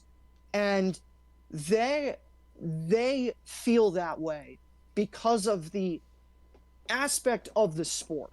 And meanwhile, you're in a sport right now where when this stuff happens, and I'm not saying that these kind of moments don't happen to actual genuine people in horse racing, but so many times stuff like this happens to rich people who only care about themselves, lining their pocketbooks, and furthering the things that are going to destroy the breed of horse racing and ultimately destroy the sport. And it was it was the straw that broke the camel's back moment. And many of you may remember that I recorded an episode on Racing Rundown called Soul Searching. And it was talking about the problems that I saw that had played out the week of the Kentucky Derby. And that was an episode where I did not really hold back about things. I was very upfront with what I thought was wrong with horse racing. And the context of when that episode was not made directly after that happened, but that episode was made the morning after that championship. And it was made after, I had this sort of realization of, contrast this, what you just saw on a softball field yesterday, contrast that with the actions from people in horse racing, and think about what this sport really means to those people versus the what sports mean to people in this context. And so that wasn't the moment where I decided, okay, Racing Rundown's going to end like today or in September when it ultimately decided, but it was the moment, or when it ultimately happened, I should say. But it was when I decided I don't want to go on with this. And I didn't know in that moment when that going on with it was going to be. I had a theory that we would end it at the end of 2023 when Eric graduated from school and got got a job and things like that. But ultimately, it was that moment where it was the realization of, like I said, contrast your sport with what you just saw yesterday.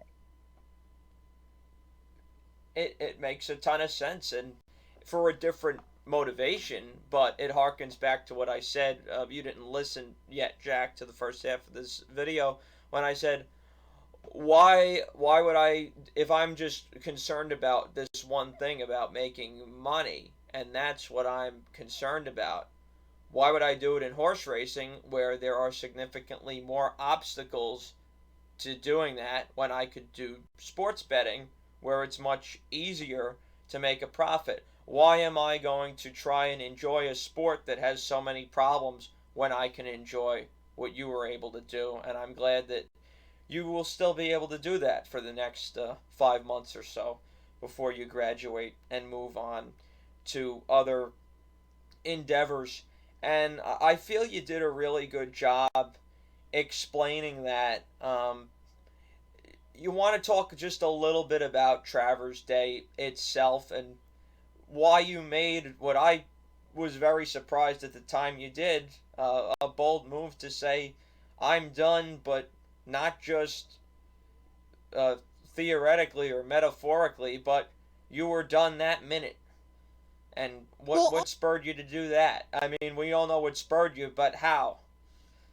so I'll talk about that, but I want to just talk a little bit more about when things sort of became apparent. So I so after this happened, I actually, so to one more time rope this softball team into it. I didn't even watch the Preakness in 2023 because they ended up going on to the NCAA tournament, and I was given the opportunity to call what ended up being their final game of the 2023 season, and it was a game that I knew they were going to lose, and I knew that they were most likely not going to be very competitive in that game. But it was important to me to have one last opportunity to call that team, and so I took that opportunity.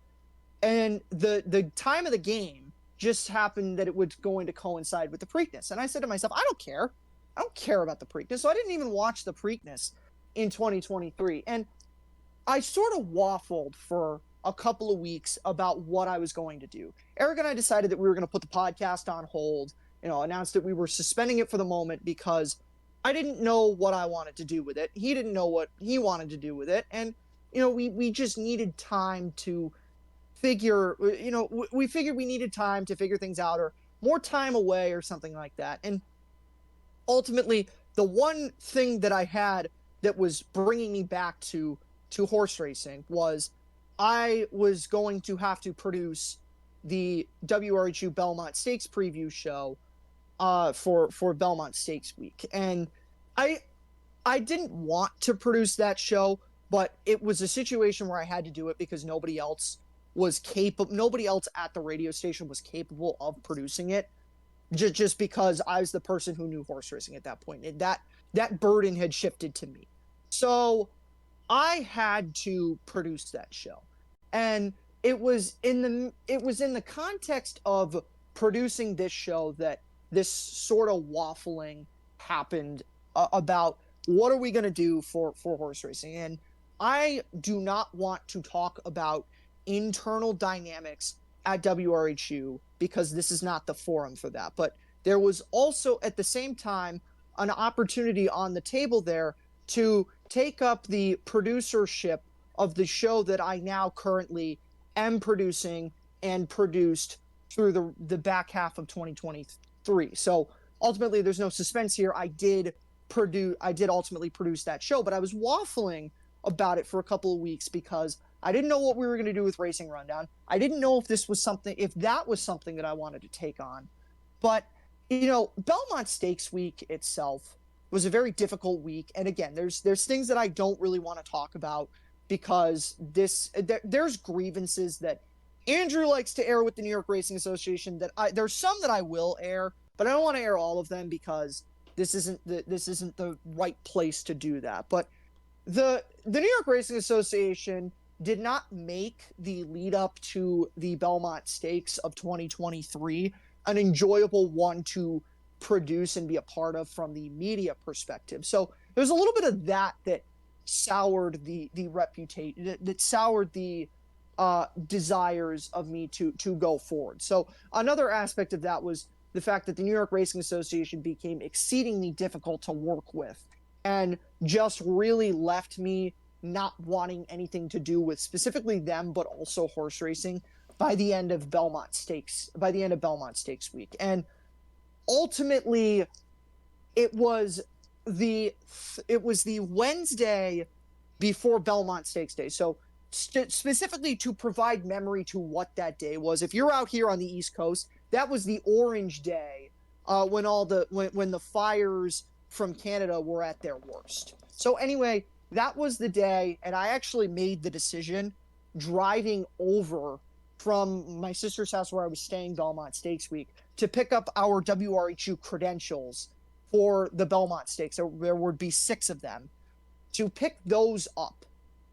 On my way over to pick those up was when I decided, yeah, we're going to end Racing Rundown after the Belmont Stakes, and I will move on. I will take up producership of this show at the radio station. So, Belmont Stakes Day, and I made the promise to myself to enjoy the Belmont Stakes as much as I could that week, because I knew that it was going to be the last time that I ever covered horse racing in a professional aspect, because I would be withdrawing at some point. And I hadn't in that exact moment decided when we were going to do it, but I decided that we were going to do it. And Eric and I sort of came to this decision around, we came to this separately, but we sort of came to this conclusion at around the same time. But it was, I remember I did not enjoy my last Belmont Stakes, specifically the last actual Belmont Stakes race,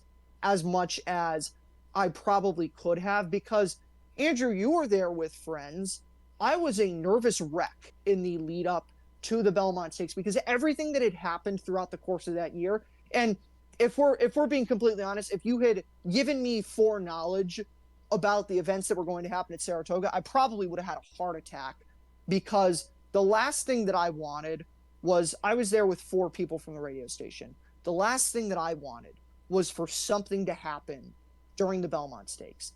Unfortunately, something didn't happen during the Belmont Stakes. And I'll talk about this moment because you hear me talk now, and you see some of the things. I haven't talked a lot about horse racing on Twitter, but I have in some aspects occasionally, and it's not been very positive.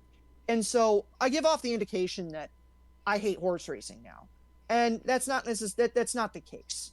And the lasting memory that I have from the 2023 Belmont Stakes was after the Belmont Stakes had wrapped up.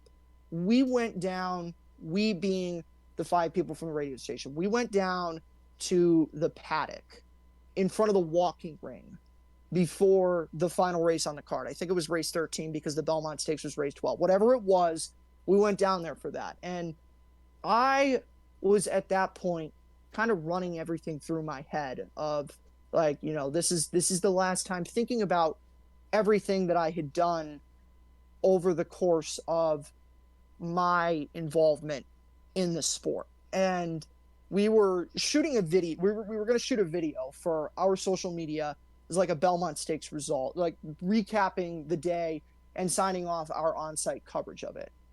And I remember, number one, not wanting to do that video, but there were 3 takes of that video because I kept screwing things up. And the reason that I was screwing things up was because I was thinking, I want to get through this video because I'm starting to get emotional about things. And the fact that we're doing this video is not making this easier for me. So we did that video. And then as soon as whoever was shooting the video clicked off the video, I turned around and I was on the last rung, out the last step, out looking the walking ring. I had my back to the walking ring for the video.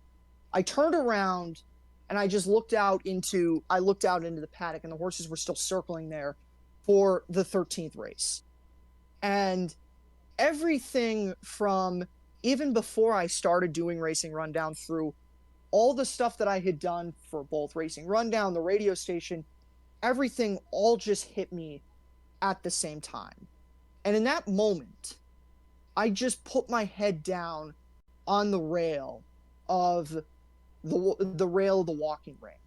And I broke down in that moment because it was everything, like I said, everything hit me at exactly the same time. And it was the realization that it was over. And I remember, and I had so wanted to tell this story at some point on Racing Rundown. And I remember, when I took my head up from the rail, I don't exactly remember how long I had my head down on the rail for, but my friend Ronnie he grabbed me and he embraced me in that moment. I remember thinking to myself, I don't know if these guys that I'm with, if they knew going in how much this sport meant to me. I think they did, but I don't know if they did just because they're not involved in it. But I remember thinking to myself, if they didn't, they knew then.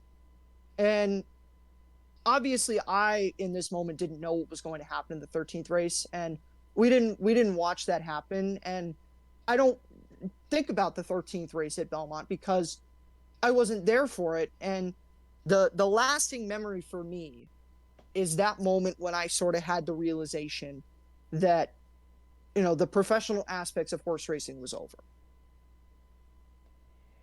Yeah, and it was the end for you as far as the professional aspects. I'm very grateful that you decided, let's do it, and we went to Stars and Stripes Day at Belmont. We had a really good time, and we hit that first race with Magic Cross. It was one of maybe the most money I ever made on one single race.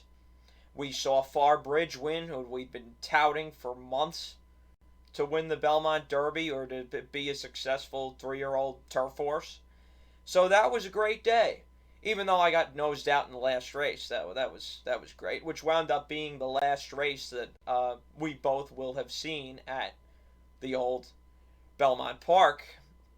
As you know, earlier in this video, we were talking about that. But the point is, it ended really, really nicely there. And I sort of wish that it had just ended there.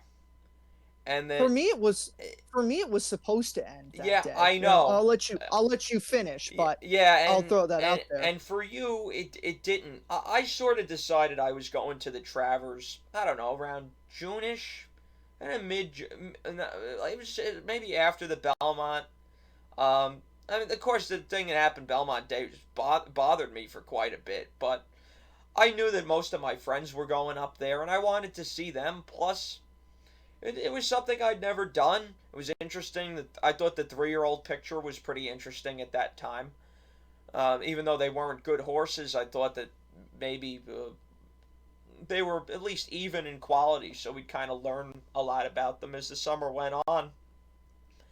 So I thought, okay, well, yeah, I love going upstate anyway, so we'll do it. So I had kind of had it in mind. Jack really didn't tell me his intentions until maybe about a week before the Travers itself, after I had come back from Lake George already. And when he told me, I got excited because I thought, wow, not only am I going to have my dad, I'm going to have Sammy, who's one of my best friends. I'm going to have some other friends. I'm going to have Jack, who's also one of my best friends there. And it's just going to be a great time. Even if I lose $200, what do I care? It's just going to be fun. And then what happened, happened. So you can explain that. Yeah. So slight backstep. So Stars and Stripes Day was the day that I had wanted to be the last day in New York for me watching horse racing live. I had laid out a plan, and I laid this plan out in my head when I was driving back home the Monday after the Belmont Stakes, when I had decided, yeah, I had sent the text to my sports director at WRHU. Yes, I will produce the locker room, and I will produce it not just for the summer or not just from an interim basis. I will produce it completely. And I was thinking to myself, I don't want to just, because I'm a poetic person. I love I love when there's an actually good ending to something. So I was thinking to myself, I don't want to just do a final episode of Racing Rundown, just click it, it's over. So I thought, I concocted this whole idea. Why don't I work out an opportunity with Eric that we'll go to, because Eric always goes to Del Mar Labor Day weekend. It's like a tradition that he has. And I thought to myself, why don't I get on a plane, go to Del Mar Labor Day weekend, and that's how we'll end Racing Rundown. And we'll do a big giant, farewell episode, talk about everything that happened, the best moments of the podcast, our memories, not just of doing the show together, but of the sport in and of itself, everything. It was going to be a great episode. It was going to be a great time. And I concocted this whole plan up. And part of the whole plan of the exit process was also I was going to go to Belmont Park one more time, because the previous 2 years I had gone to Stars and Stripes Day, and it had basically become, 2 years isn't enough to create a tradition, but it had become something that just happened.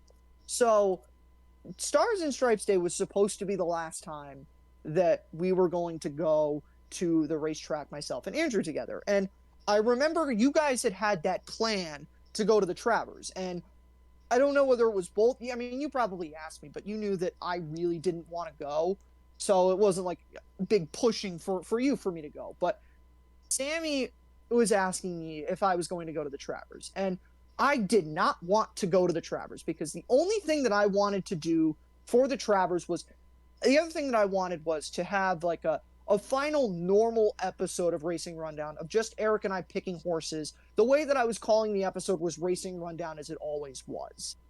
I wanted one more of that, and I wanted our farewell episode, and that's how I wanted things to go. And I didn't want to go to the Travers. And I didn't want to go to the Travers so much that I specifically scheduled myself to call a Hofstra game, which was happening on Travers Day, specifically so that I would not be tempted to care about the Travers. And that was sort of going to be my shield against the temptation to go and the temptation to care. And unfortunately, the Monday before the Travers, there was a miscommunication, and the broadcast that I was supposed to be on was erroneously canceled by my sports director. And I got the text at around 8 o'clock in the morning, and I thought to myself, what the hell am I going to do the last weekend of the summer, when all my friends from home are back at school? There's nothing that I have to do. So I thought, well, everyone's going to the Travers. So I thought, let me just look to see if there's anything available. And there happened to be a ticket available on Ticketmaster for a seat. And I didn't want to go just to general admission. I said to myself, I'll only go if I can find a seat. Well, I found a seat. And so I thought to myself, what the hell? Why not? Let's just go. Everyone's going to be there. It'll be a nice warm up. I'm not missing out on anything at the radio station. We'll go. This will be a warm up. And then next week, we'll have everything that goes on in San Diego. And that's how I completely by accident, ended up at the Travers on August 26th. Yep, and I don't regret the idea of the weekend. I don't regret the concept of meeting you guys there. And everything about that little trip that I had was great. The food in Latham was fantastic. The hotel where I stayed at was good. And I've actually made reservations for the Belmont. The mile and a quarter 3-year-old race on June 8th at Saratoga this year. Uh, I've made reservations in case I want to go. They're cancelable because Naira can do very many things between now and then that make me not want to go, including charging ridiculous prices for tickets. They've already shortened the race way more than they needed to. They could have ran it a mile and 3/8, but that's neither here nor there. The point is that I enjoyed that weekend overall, apart from the obvious occurrences, and of course that asshole security guard. But that left such an impact on me that it's still in the back of my head. I'm still gonna have to think about it if it's gonna be worth going. And it's not because, oh, Saratoga's this death trap of a racetrack or something like that. It's just that it's not okay to see horses die and to see them on the. Any horse dying is bad. But this past year, so many horses have died that have been either stars or in very big races or on big days that have gotten a lot of attention. And whether you want to say that that's better or worse, it's not really either. It's just all bad no matter what. But the point is that on these big days, particularly those in New York, you have more people there to see it happen, and the emotions run harder. It just happens that way. It's not a random Thursday in front of 500 people at Aqueduct where half of them could give less of a shit about if a horse is dead or alive. Yeah, and I mean that August 26th was a whirlwind day. There's so many ways that you can describe that, and I've described August 26th in so many different ways. So, that morning, it was a normal morning, as any morning that I would go to Saratoga would be. Now, I have nothing against Saratoga, but I don't revere Saratoga the way that so many people do. So it wasn't like it wasn't even like I was going as like oh geez, I need to go to Saratoga one more time.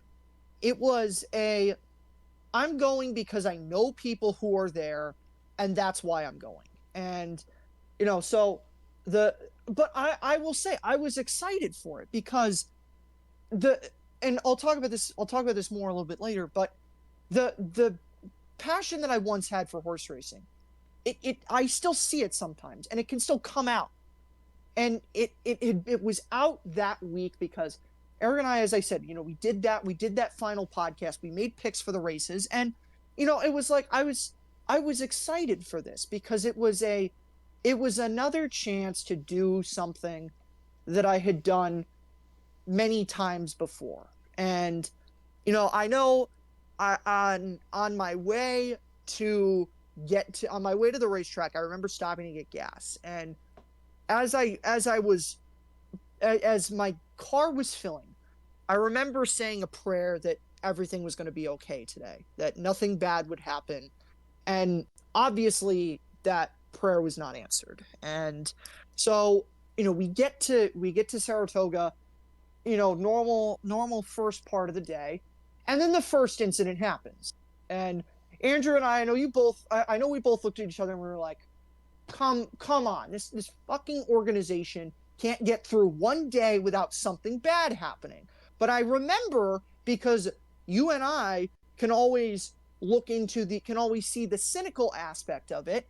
And I remember thinking the New York Racing Association is probably very happy that this happened on the clubhouse turn after the race when nobody was paying attention. But I was thinking, like, what the hell? You really can't get through one day without something happening. That's about the first breakdown. And I was just like, come on. Come on. That was where I was at it. But since we didn't really see what happened, it was easier for us to continue as the day went on. But I don't know about you, but it made me at least a little bit more nervous as the day went forward. Absolutely, it made me more nervous. There's.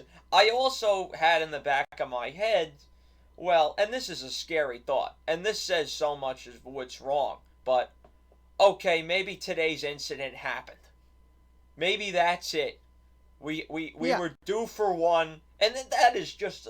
I will admit, it is one of the worst thoughts you could have in your head to think like that. But man, it was a real thought. Like, okay, this happened. This we already have a horse dead. Uh, Nothing will happen later. Hopefully, I can somehow put this in the back of my mind because there's still other stuff to look forward to.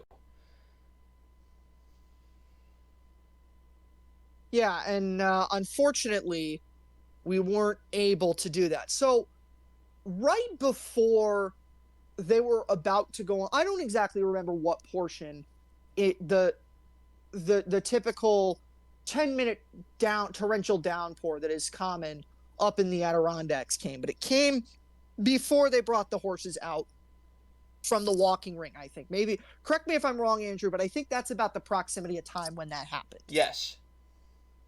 So I had thought to myself, okay, I'll watch, because I had watched one of the earlier races from my seat, but I had been going back and forth from there because Andrew was there. Andrew had bought general admission because Andrew didn't want to give the New York Racing Association as much money as I did. It was a smart decision on your part, but I was, back and forth from there. But my seats were not covered. So the rain had gotten my seats wet, and I'm thinking to myself, I'm not going to go sit down because the rain did clear before the race. I'm not going to go sit down when it's wet. So I'll just go back up to the top and watch this race on the monitor with Andrew. And I'll say at least one thing, and this is another thing that's awful that we have to think this way. I'm glad that I made that decision because it wouldn't have happened right in front of me, but I would have been able to see it a lot more clearer and see a lot more than I did versus seeing it off of a monitor. Yeah, I remember exactly where I was. I was behind section N and I was watching the race. I was watching the Baffert's other horse that I had bet. I can't even think of it. Fort Bragg. I bet that horse in that race. I was watching him struggle, and I said, okay, this is over. New York Thunder is this freak. Or in the back of my mind, I actually thought, okay, he's juiced again. Because that last race, the race, I don't know if it was the Amsterdam or whatever it was, when he, It was the Amsterdam. yeah, when he ran so well, he looked so unnatural doing that. And there have been rumors about his trainer before, and I said, well, he got another one, or maybe just that this horse is way better. Also, it seems like on Travers Day, front running front running horses on the dirt tend to have very exaggerated performances for whatever reason. That's been a common theme of several of the last years. Not every year, but 2017, 2018 definitely come to mind with that. Point is, this horse was gone, and this horse passed me. I looked at him. I looked at the rest of the field. No binoculars at that point because they were right in front of me.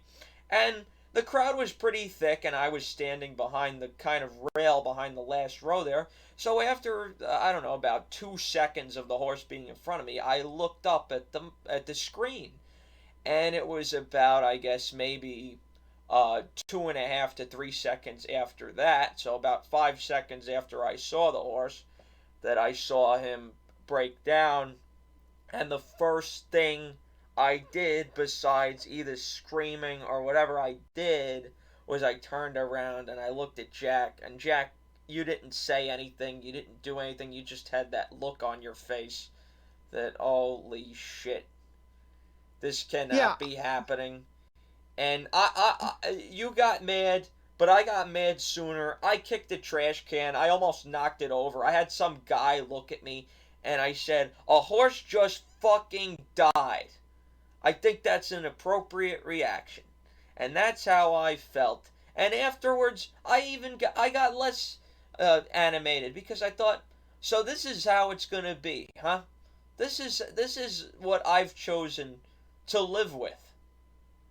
And my dad, when he came back, he was watching on a different screen, and he was actually watching at pretty much the point where the horse broke down, where New York Thunder broke down. It's lucky he was not facing the track, that he was just looking at the screen, because he would have been right in front of it, because he was further down towards the 16th pole. Thank God he didn't see that. He was wondering why I wasn't crying, because that's my normal reaction, and my reaction after Maple Leaf Mel fell at home. That I went into my room and I freaking cried for 5 minutes. But Jack, what was in your head? Yeah, so you pretty much encapsulated how I feel. This is how, and this is sort of the whole moment afterwards was just like a fever dream. But I remember I cross my arms a lot, and that's something that I do, when a lot of times when things happen. So I the it's on tape. The monitors are on tape delay.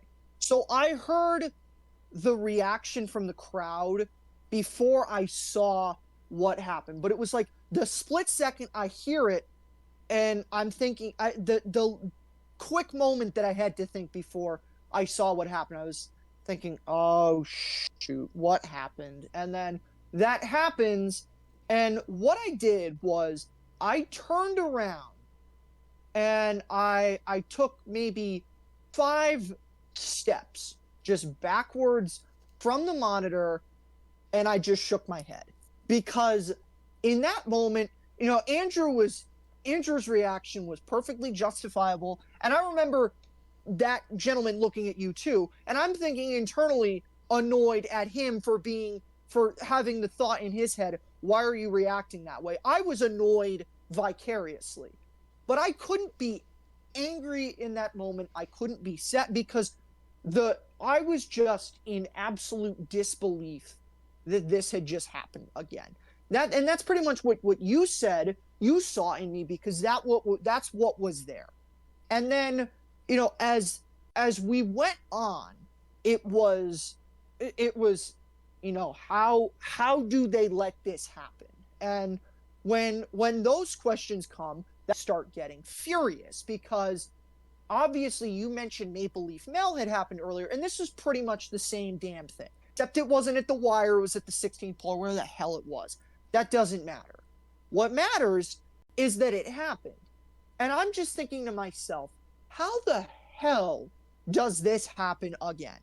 And so it progressed from that just absolute disbelief to then I became furious. And you and I remember, were practically yelling in the clubhouse area or grandstand, where the hell we were watching the race from. And there were people who were joining in with us, because all of us, and I say us, the people who are spectators, have a pulse on the situation and are all reasonably reviled by what had just happened. Yes, and the more I think about it, your reaction and your decision to leave the track right after that, I initially thought it was a little maybe overkill because of what was still to come, but looking back on it, it made total sense. I completely get why. And if it was just a Travers where I didn't have a strong opinion, if nobody I cared about was running in the Sword Dancer, maybe I would have felt the same way, and I would have left too. I it Yeah, really makes me think. I'm not sure, but it wasn't a bad idea. yeah. So that obviously things continue. So, you know, we it was kind of like I was kind of shaken for the next, I don't know what, 10, 15 minutes. Eventually we decided, I don't remember if this was before or after I decided that I just needed to go home. But we went down we were going to go by the paddock bar because I wanted to say goodbye to a couple of people. I think it was Sammy and Jalen, who were the two people that I wanted to say goodbye to. And that's where they were and I think now at this point, it was when I had decided that I was going to leave. But so as we go down there, and I specifically remember this because I have a great working relationship with so many people in in the various venues and people organizations that I've worked in around. Pat McKenna, the communications director for the New York Racing Association, is not one of those people that I have a great working relationship with. And earlier that week, he had circulated a statement to the press that the New York Racing Association taking extra precautions to make sure that everything was going to be okay. Now, when I read that statement, I knew that it was total bullshit and that nothing was actually happening and that he was just releasing that statement to cover the ass of the New York Racing Association. And at that exact moment that we were walking over, he was walking back from the racetrack and our paths crossed. And I looked at him. He didn't look at me because he was just looking straight ahead, probably trying to not make eye contact with a single person. And if in his situation, I don't blame him because he looks like a giant asshole in that situation. He already is an asshole, but he looks like a giant asshole because look at what just played out in front of a national audience at the New York Racing Association. But anyway, I had the thought in my mind to yell at Pat as he was walking by. And again, I already had a poor working relationship with Pat McKenna. And I'm thinking to myself in this moment, I yell this at him, he do to me. First of all, I wasn't going to yell any kind of obscenities or anything at him. What I was going to yell at him was, what about that press release, Pat? What about doing everything to make sure that this stuff that nothing bad happens? What about that? That's all I was going to yell at him. And I'm thinking to myself, he can't do anything to me. Oh, what is he going to do? Ban me from the property? I'm never going to come back. What's he going to do? Not credential me for the next Belmont Stakes? I'm not going to work the next Belmont Stakes. He cannot do anything to me in this moment. And the reason that I did not yell at Pat McKenna was to protect WRHU. Because in that moment, I'm thinking, I don't know what the future plans for the Belmont Stakes are, but I don't need to get into an altercation with Pat McKenna and potentially take the opportunity if future people who I don't ever meet that come after me at the radio station if they potentially want to cover a Belmont Stakes because I wanted to get into an altercation with Pat McKenna, a verbal altercation with Pat McKenna after New York Thunder had gone down at the Travers. So I decided not to do that. But I came very close to doing that because of just the brash nature of that statement earlier in the week and what happened. But anyway, so we said, we went to that, we said the farewells that we needed to say. And I at that point, I remember saying this to you because I was thinking it to myself, and I verbalized this on the eventual last episode of Racing Rundown that I did. But the way that I phrased it was time to go, literally and figuratively, because I couldn't bear to be there any longer. It was just the day was completely gone. Like if I had stayed, it would have been gone. Any enjoyment of the day would have been gone. But it was just I need to go home. And I didn't leave immediately after the Alan Jerkins, I'm sorry. Because we wanted to talk to the people that we wanted to talk to. But also, I still had a couple of outstanding bets and a voucher for the rest of the day. And I thought about giving it to you, and I thought about that. Respectfully, I'm not giving this organization any more money than I've already given them. So I needed to wait for the ballerina to finish so I could cash out, take my money, and leave. So the ballerina was such a difficult race because I didn't watch it. I turned my back to the monitor. I faced a wall And I think I was reading baseball tweets on Twitter during that. But, and I'm convinced that I'll never be able to watch a horse race the same way again, especially in person, because in the stretch, and this was just the normal, noise that's made when horses are in the stretch. But I heard a crowd, I heard a louder crowd noise. And I turned around because I thought something had happened again. And in that moment, I'm just thinking to myself, nothing happened, but I'm not going to be able to watch a horse race again. And so ultimately, I got my money, I cashed out, and you were saying to me, I really hope that this doesn't mess with your plans to go to San Diego. And that was something that I was trying in that moment to not think about, because it was something that I had so wanted to do. And I was now faced with the question internally, am I going to be able to do this?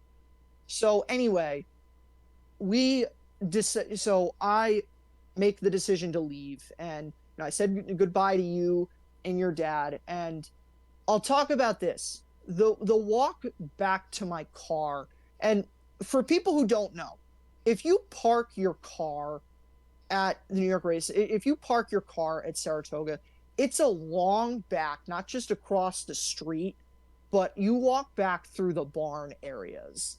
And that's a long walk back.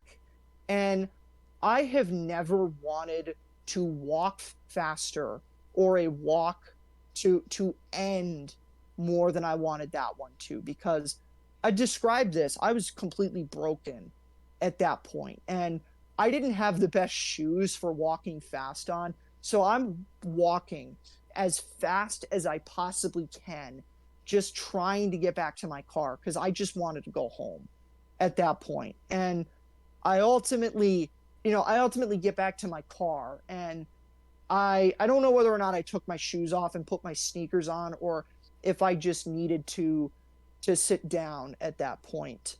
But I got back to my car, and when I got back to my car, I sat down and I just put my steering wheel. I just put my head on my steering wheel, I should say, and I just broke down in that moment. And I had been a little bit emotional at points, but that was when I got back to my car and I sat down. That's when I allowed myself to just let everything from that moment, from that day, and just the realization that it was all over come to me. And I know I sent a lot of texts during this time frame. And one of the texts that I sent was, I'm just glad that I don't ever have to do this again. And this being, go through this type of catastrophic injury, seeing that, the after effects of it. And I was sort of burdening myself with the fact of, well, what am I going to do with everything, with, in terms of the podcast and everything. And I just couldn't bear to do it again. And I was thinking to myself, how can I, a week from now, get on a plane, go to San Diego, and try to bring joy and happy memories out of this situation, when what happened August 26th at Saratoga is so fresh. And it was fresh for a long time. And people at the radio station, whether it's just in passing, or friends that maybe because I had some people from WRHU on for a couple of racing rundown segments at some point, or just people who know that I've been involved in the sport before, they've asked me, why did you leave? Why did you just pick up and stop your involvement in the sport? And I've said to these people, and I still say this because this is how I think the best way to describe it is, if you weren't there on August 26th, you'll never be able to understand what that day was like. And a few weeks ago, for and I should actually further correct myself, over a month ago for my new podcast that was created before Racing Rundown ended, but was on a hiatus for a long time. My new podcast, I had the the girl who was my color partner for my work with Hofstra Soccer this year. I had her on I had her on my show, and I can talk about it here if Andrew you would like me to, but I don't need to. But a lot of the work that I did specifically with that soccer team this year came as a direct result for decisions that I made in the immediate aftermath of that August 26th day. And one of those decisions was signing up to call a game with Julia the Thursday that I would have been flying out to Del Mar. And I keep a log for every person I have on that podcast. And the first line of the log for Julia's episode was August 26th was an awful day. And that's simply how you describe it. It was an awful day. And as I was about to drive away on Travers Day, I just remember saying out loud to myself, I just hope something good can come out of this situation. And if I had the ability, myself now, knowing what I know now, to be able to just go back that day and comfort myself then, I would just have put my hand on my shoulder and just said, it's okay. You can cry now, but everything will work itself out. And you'll find out soon enough. But in that exact moment, it was it was just like I said, I was a broken person, and I've lost count of how many times I I broke down that day. It was at least 4 times. And you know, about maybe an hour after I left Saratoga, I decided that I was going to just end it there. And I made actually 3 phone calls. The first one was to my dad to make sure that like we were not going to incur any costs from having from the cancellation. The second was to Eric to tell him that I wasn't going to make the trip out. And the third was to my sports director to tell my sports director, because there were 5 games that all had openings that final what was our final week of the summer. And I told him to put me on for every single one of those games because I wanted something to be there to take my mind off of horse racing and the fact that I wasn't going to be in San Diego. I mentioned one of those games was on the day that I was flying out. The other two were the next day, that Friday, and then the Sunday that I was going to be at Del Mar, or that I was supposed to be at Del Mar. But that's how everything ended. Well, I can't add much of anything onto that. I just want people to know that we love this game, and I think Jack still he has a deep fondness for it as in a historical sense, even if not in a modern sense. Um, and I want you all to understand that for me, from a personal perspective, just because I want jockeys to push their horses to get fourth place, it doesn't mean I don't care about their health and well being. A horse can break down at any stage of any race. It could be in the first 100 yards. It could be down the stretch when they're driving. It could be after the finish, like what happened in the first of the 2 breakdowns on Travers Day. You can be a gambler who wants to see the horse pushed to an extent that they're supposed to be pushed and still want every precaution taken for their safety that's practical and everything that can be done to save them, because I still think we're at a point where horses can probably be saved that aren't saved. particularly the cheaper horses. They can get the same operations that the better horses get to save their lives because they have to use all four of their feet. But sometimes that doesn't happen for whatever reason. Most of them selfish. That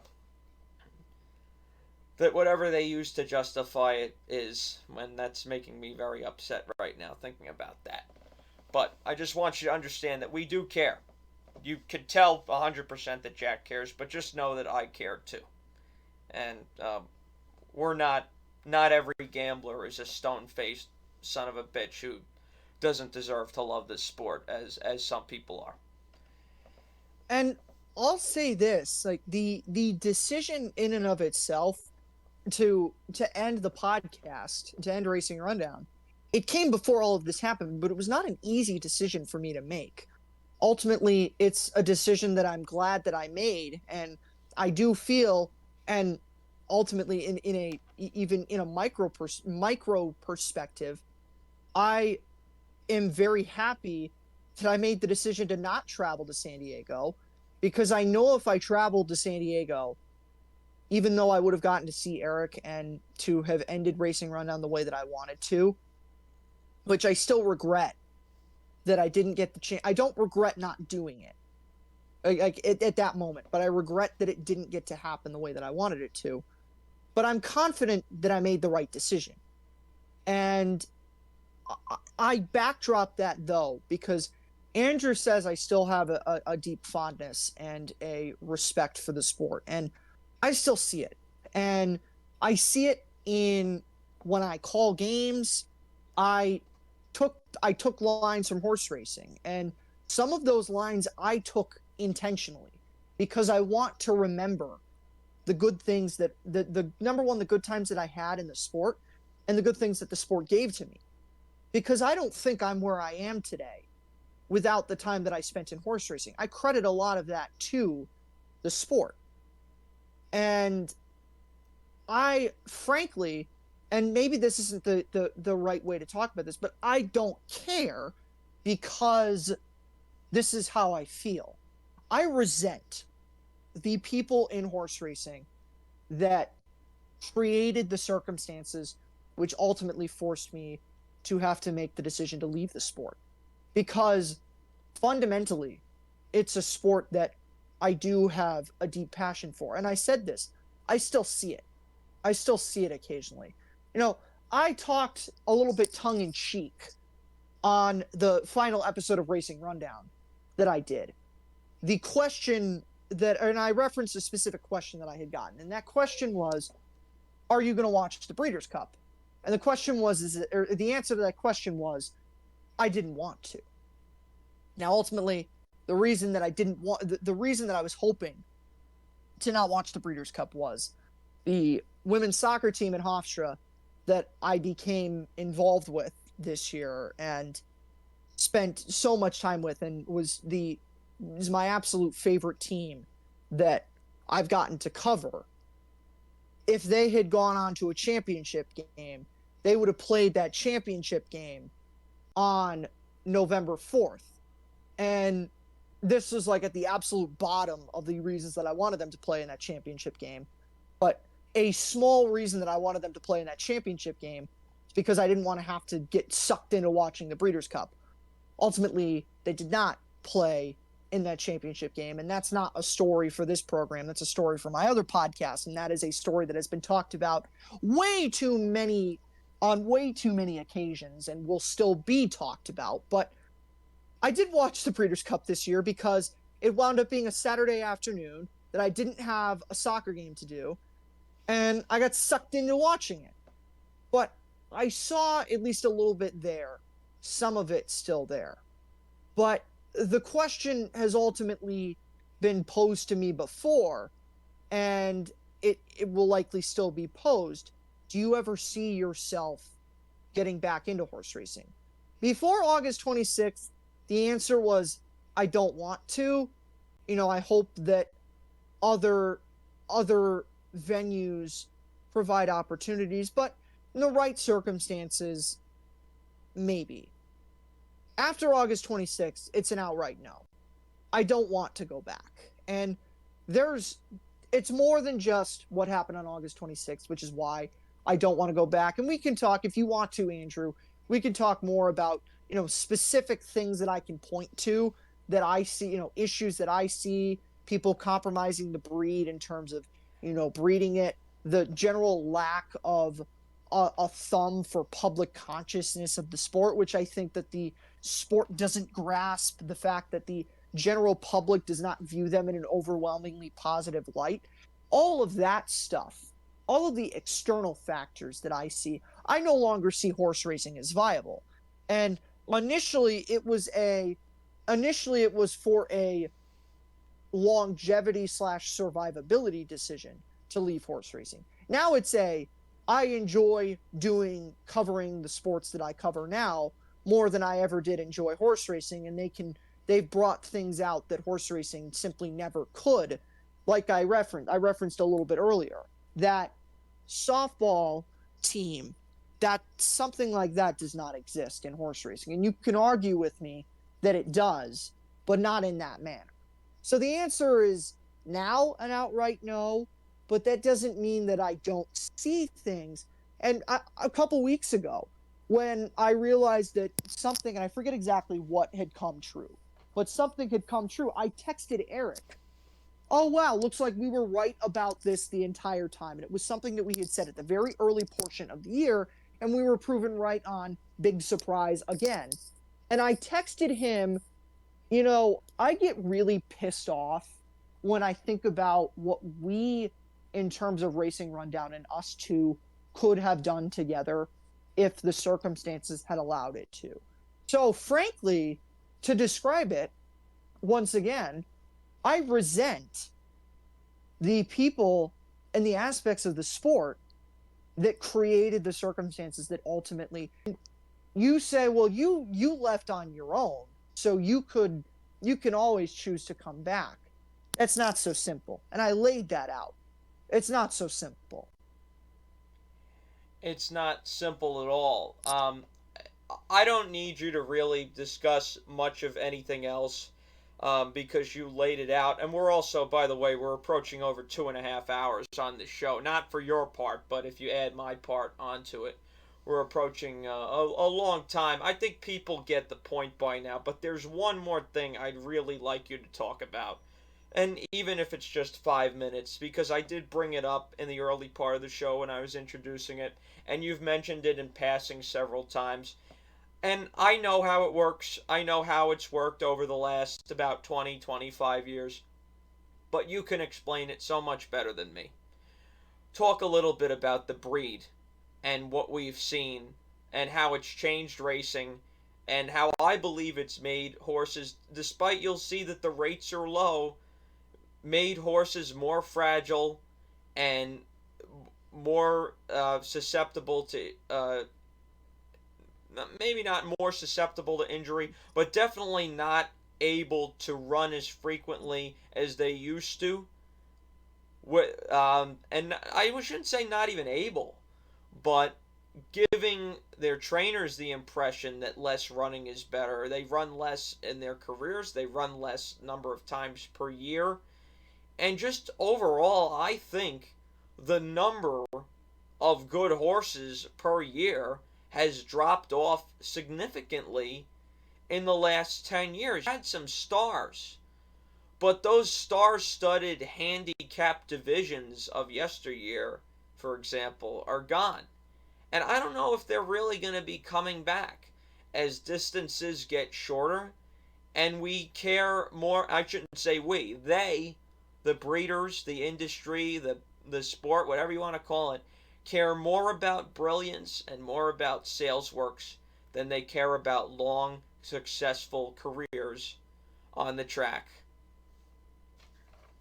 Well, frankly, Andrew, long, successful careers on the track do not make the people in the industry money. That's right.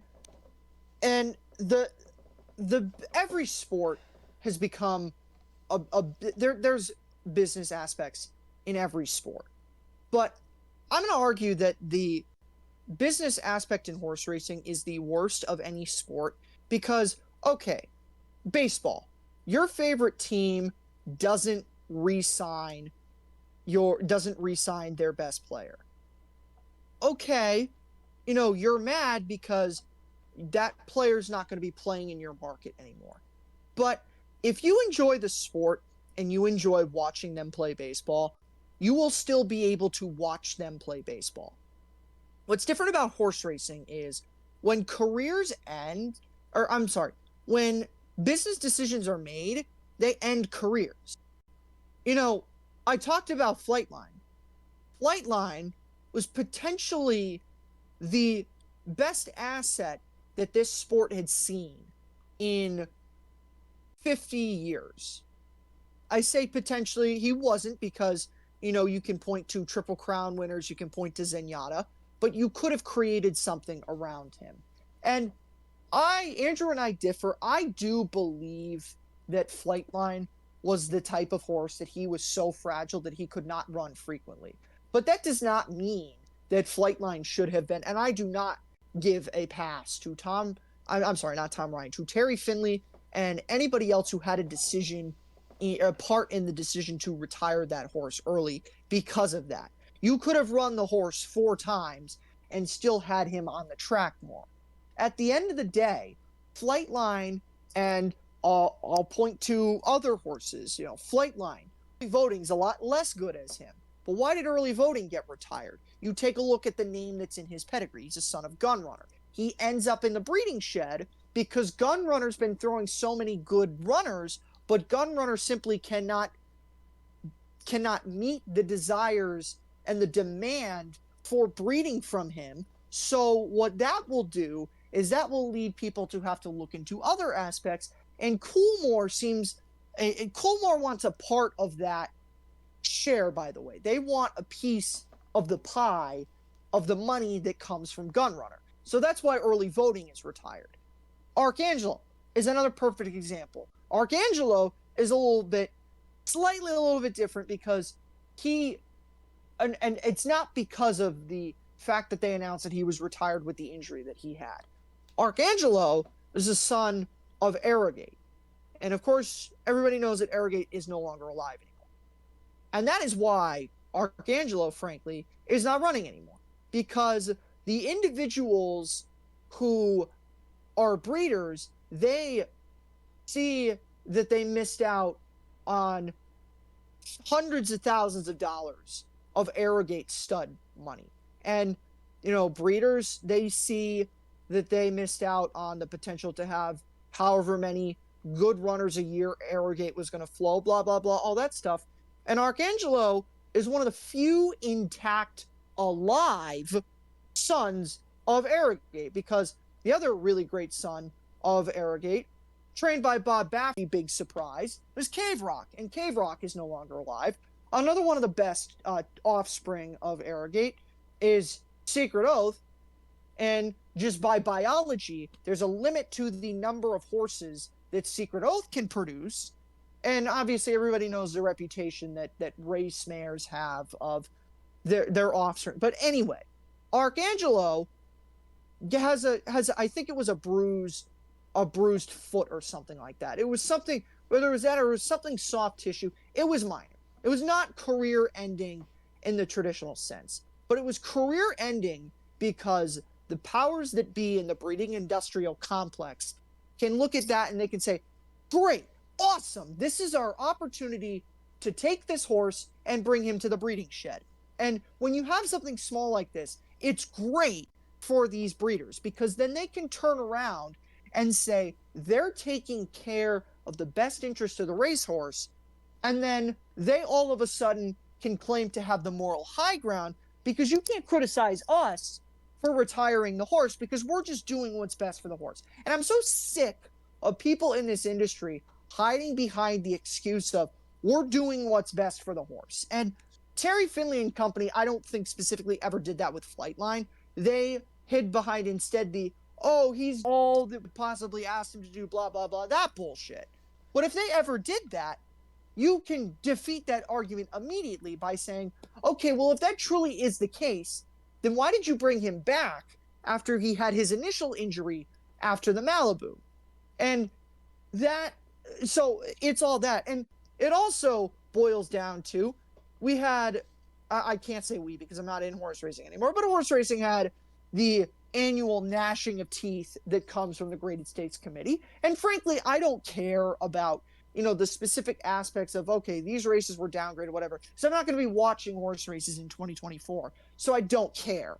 But what you see, and somebody in Blood Horse wrote an article that I read about this. There's more grade ones now with less horses, by the way, than there were when they initially started grading races. And what were the races that got downgraded this year from grade one status? They were primarily races for older horses going long turf race in the Man of War. I remember the other ones, but I know the Hollywood Gold Cup was another one that got downgraded. Now, in a vacuum, I'm perfectly fine with the Hollywood Gold Cup being downgraded. And frankly, the historical aspect has run its course with races. There's just too many grade ones out there. But what the committee, because the committee is made up of breeders, what they like to do is they like to cull the grade ones from the races that they're not making money off of. So they take away the grade one of the Man of War. They don't have to worry about that because they're not breeding horses for the Man of War. Now, some of them are probably a little bit frustrated about the Hollywood Gold Cup, but they extended that one much longer than they had any ability to do. But they cull from the races that they're not breeding for. But what do we have this weekend? Oh, it's a precious 7 furlong race for three, actually two of them. The La Brea, which in my time in horse racing, I made the argument was the worst grade one. After the Starlet at Los Alamitos got downgraded last year, finally, was the worst grade one. But don't touch our precious 7 furlong grade ones. And I don't really care if the quality of horses, which objectively, the quality of horse that comes out of the Malibu necessitates that race being a grade one. But it's the thought process of, we got a 7 furlong grade one that the winner will probably not win another major race of the Malibu again, is going to, from that, be siphoned off into a stud deal because the winner will probably be trained by Bob Baffert, and one of those owners will be able to get a nice stud deal out of that horse. By the way, what are the distances of the two worst incidents that happened this year? 7 furlong dirt races. Almost like there's a pattern that nobody wants to recognize. And there is a pattern that nobody wants to recognize from that. And the reason that nobody wants to recognize that is because they see the risk that comes from injury in those types of races is so remote versus the amount of money that they will make off of continuing to have those races being so high. So it's the breeding industrial complex, because money drives everything. And it's sad. It is sad, and money does drive everything, and I don't really I never thought about it that way with 7 furlong races. I have more of a problem with the Malibu being a grade one because it's a restricted race for 3-year-olds at the end of the freaking year when they're supposed to run against older horses. I think that. Well, don't touch our precious grade ones for 3-year-olds going 7 furlongs. And that's the other thing. You see so many grade ones, so many high purses for these 3-year-old races going 1.1 miles. That's the two most popular distances in this country right now. 7 furlongs on dirt and 1.1 miles on dirt. For the top horses. For the top horses. Yes, for the top horses. And I would love to know what percentage of stallions in this country are there only because of one of those two races. The signature race that they won was a grade one at 1.1 miles or a grade one at 7 furlongs. And I can point to two off the top of my head, and there's 1,000% more. Yeah, I never really thought about it that way. As I said, what I think they need to do, and first of all, I would be fine if they just got rid of the whole graded stakes system. And I had an argument with someone on Twitter about this. And I said, they're literally making it easier for themselves this way. And they said, how is that so? You're an idiot because it takes work to evaluate the quality of these races.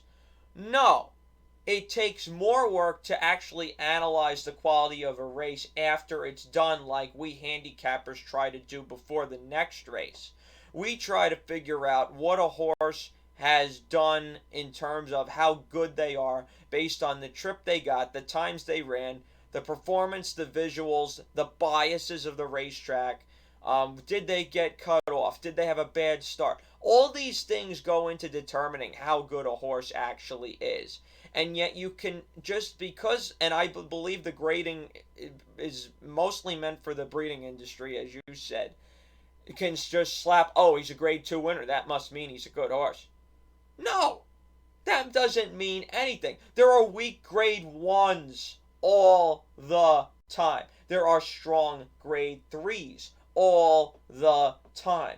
And people just don't want to think or put in the effort to understanding how good a horse actually is.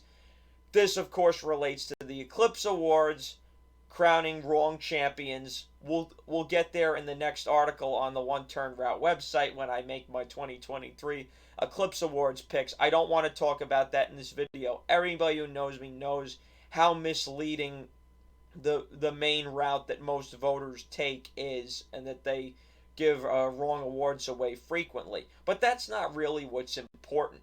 We're trying to figure out how good a horse is. You don't do that by simply saying, oh, they won this race. What if they won this overrated grade 1 race on a gold rail by going to the lead when almost every race on the main track that day was won by a speed horse? Nobody's going to talk about that. Only the handicappers looking back in retrospect are going to talk about that. But yet you could put that in a stud commercial and say this horse won a major grade 1 race at probably either 7 furlongs or a mile and an eighth. But they won't mention the circumstances in which it happened. They might because get it. They don't have to. And they don't have Andrew, to. Bingo, that's exactly why they do it, because they don't have to. They make it easier for themselves. And that's why you hardly ever see any races that breeders actually that breeders can actually get horses out of ever get downgraded. Why the hell do you think the Starlet at I can't say Hollywood Park anymore because it's not at Hollywood Park. The Starlet is a race that for I think at least 4 years before it was downgraded was probably not a grade 1 level horse race. But who kept winning it all the time? Bob Baffert. Gee, I wonder who has such incredible influence in the sport, and such horses could come from this race and go on to, oh, grade 1 winning mare. Oh, what was the grade 1 this race? It doesn't matter that in that case, it doesn't matter that the Starlet had 4 horses and 3 of them were other Bob Baffert horses in the race. They could, in the breeding world, that doesn't matter because you can slap grade 1 winner and make a ton of money off of the horse. You know, you sell the horse at a Keeneland sale, grade 1 winning mare, you can get millions. People want to. There is talk amongst people in this game that, oh, we need to kind of and I'm not talking about the breeders. I'm talking about people kind of a little bit more that don't have that kind of power, but they do have power in their words. People wondered why are you guys taking 3 hours to do this show? And I should have mentioned it at the start, and maybe I'll go back and I'll add this in. So if you're hearing this for the second time, I'm sorry. This is literally all we can do. I have no fucking power. This is all I can do is say what I think is wrong with the business and offer ideas on how to fix it. And to me, if you want to think about grade 1s and you want to think about diversifying the racing portfolio and the breeding industry in America, start reevaluating the quality of some of the other divisions. How many grade 1s are there in this country for female turf horses going long on the turf over 1.25 miles? Not 1.25 miles, over 1.25 miles. How many? I know the answer to that question. I'm not sure if you're asking me or if it's a rhetorical question. You're I asking me. Yeah. Go ahead. Give the audience the answer. Go ahead. The answer is one. The answer is one. And sometimes two, depending on where the Breeders' Cup Filly and Mare Turf is run. I thought the answer was 0. Actually, should correct myself. Sometimes one, and that one is the Breeders' Cup Filly and Mare Turf when it's run at 1 mile and 3/8. That's right. Otherwise, the New York is the only one at 1.25 miles. The Flower Bowl got downgraded, as we know, and there's nothing else. So a horse, because what doesn't make money? What doesn't make money? Horses going long on the turf. Even though that's some of the most exciting racing that there is. So folks complain. So there's the complaints about how many grade 1s, and I mentioned they call the grade 1s from the places where they're not making money from. I just referenced the Starlet, and I pulled this up. The winner of the race from last year. So last year was the last year of the Starlet as a grade 1. The winner was Feza. Feza, by the way, ran only 6 times. That's going to do wonders for the longevity aspect. She just sold at Keeneland November for $4 million. She was bought by Godolphin for $4 million.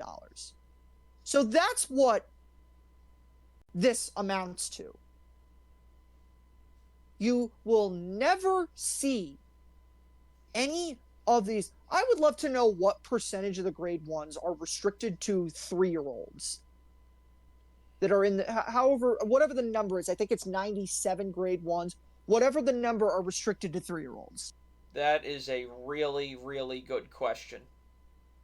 And how many of them are Kentucky Derby trail races? And how many of those races produce horses that went on to get a stud career, even though they win that one race and then don't really do anything afterwards? I wonder what the answer to that question is. I hate to be a complete dick, but and this is getting away from the grading aspect, to underscore how bad and how fragile the breeding industry is and how much they want to get these horses to stud. Think about the last 9 winners of Triple Crown races. And me and you have had this conversation. I brought it up to you. Let's go through it. Okay. 2021, 2022, 2023. Yeah. Let's run through. I just want to. Let's run through all of them. I'm going to make the point first. Only one is still running. The other ones are either dead, retired after their 3-year-old season, or got hurt. Let's go through it. Medina Mandaloun. Or Medina Spirit. Mandaloun or Medina Spirit. Mandaloun, officially it's Mandaloun. That's what Churchill Downs says. That's what I go with. Retired, not after his 3-year-old year, some credit to them, but retired. Medina Spirit, dead. Rombauer, there's been talk they've been dicking around with potentially bringing him back. Retired after his 3-year, retired after the Belmont Stakes. And as of now, did not run again. Essential Quality retired after his 3-year-old campaign. 22, Rich Strike, again, a little bit in limbo, but right now retired. Early voting, talked about him earlier. Mo Donegal, once again, another horse. Got to get him to stud. I think he had a soft tissue injury. That was another one. He had bone bruising. Bone bruising. Nothing that's permanent. Nothing that's permanent at all. Yep. Okay. Absolutely. Get him to stud. This year's Kentucky Derby winner, retired. National Treasure. He's the one who's still running, right, Andrew? He's the one who's still running. I wish he was a better horse than he is. He ran that one big race in the Breeders' Cup, but he's never run a real good, high-quality race other than that. I mean, people could point to the Preakness. That was the worst Preakness I've ever seen. Yeah. Him, and then Arcangelo, also talked about earlier. So that's the last 9 Triple Crown race winners. And that puts it into perspective. And this is something that I talked about earlier. The people do not respect the sport because it's not a sport anymore. It's a competition to get your grade 1 and then get your stud deal. And God bless the fact that the Kentucky Derby point system exists. And there's a lot of problems with that, but it doesn't allow people to just one race them into the Kentucky Derby. Now, sometimes they do that, but you can't, you know, you're not getting into the Kentucky Derby if you have 0 points and you don't run top 3 in the final prep. So that at least forces some aspect of running. Yeah, but you can also just win one of those last 100-point preps, or even finish second, and you can just get in. Even if you finish second, you probably get it. Which is why it's not perfect, but it creates at least some balance. But again, you know, what's the average career going to be now? What is it, 8 races? I don't know that there's an official number on it, but it's probably going to be close to 8. For the top horses. Yeah, we have to clarify. A lot of the stuff we've been talking about in this video is for the top horses. The reason that we talk about the top horses, though, is because if you're going to make a sport, sports are always made based off of the stars. And you're not going to, frankly, and I'm sorry to say this, but you're not going to create interest in the horses running in grade 3 sprints in New York in the winter. Those are not going to get people to watch more horse races. The Kentucky Derby is what gets people to watch more horse races, because that's the horse race that people watch. That's why I think, because you're not going to solve it with the way the current breeding industry, the only way you have to save the sport is to market it as a gambling game of skill. If it's not going to work by attracting people to Starpower or the Mystique, which is gone, that's gone, forget that. Absolutely. You have to try and sell it as something that it should be fundamentally a great gambling game, but with all the other problems I discussed in the first hour of this video, that's impossible too. So that circles me back. I really have nothing much else to say. I love this game. I want to add one more. Go ahead. I want to add one more thing. Go ahead. You do it before I wrap up. You mentioned the Mystique is gone, and yes, it is gone. That has not been helped by the fact that every single potential top horse that could have served as a magnet to the sport was taken away, whisked away to make money for his owners in the breeding shed. Flightline chief among them. The Athletic literally, the weekend after the Breeders' Cup Classic, the Athletic literally wrote a story about Flightline titled the fastest horse you've never heard of. Because nobody had ever heard of Flightline. And I got news for you. Nobody watched the Pacific Classic except for actual horse racing fans. And the Breeders' Cup Classic itself, that 2022 day, got an awful number. But nobody watched the Pacific Classic. Nobody knew who the hell Flightline was. There was some talk about him in the lead up to the Breeders' Cup Classic. There was talk afterwards. And if anybody who subscribes to The Athletic read that story and actually potentially would have been interested in hearing about and seeing this horse, you're not going to get that opportunity because his owner's a greedy asshole. And I should say, Terry Finley is the greedy asshole. I believe that Costa Horonis wanted that horse to run and was not allowed to. So I always make that stipulation whenever I talk about greedy asshole Flightline owners, because I want to make sure that we stipulate who the greedy asshole was. That's fair enough with me, but I'm going to let you wrap up what you want to say, but I'm going to put it this way. It's because of the fact that we can't draw people this way with getting attached to a horse. We can't draw people right now from the gambling aspect. If things get reformed, maybe, but that is a 5% kind of maybe, then I just don't see a future. I see a future where the CAWs take over 90% of the pools. They start playing each other. The regular person has no reason to want to continue. And the money, the main source of money, even though they get money from the states, they get money from the racinos, it's going to be gone. And once the CAWs play against each other, then who's going to be making any money? They're just going to keep fighting each other. And I don't think that's enough to sustain even the top tracks in about 3 decades down the line. It's a very bleak future in my opinion. Not immediately. As like you said, the can or the ball will keep getting kicked down the road for a while, but I don't see a bright future. I love the horse. I love this game, but as I said before, I learned in 2023 that I can live in a world without it. Yeah, and that's how I describe it. Everybody, the big powers that be right now, the CAWs, the tracks, the breeders, everybody's comfortable right now because everybody's still making money.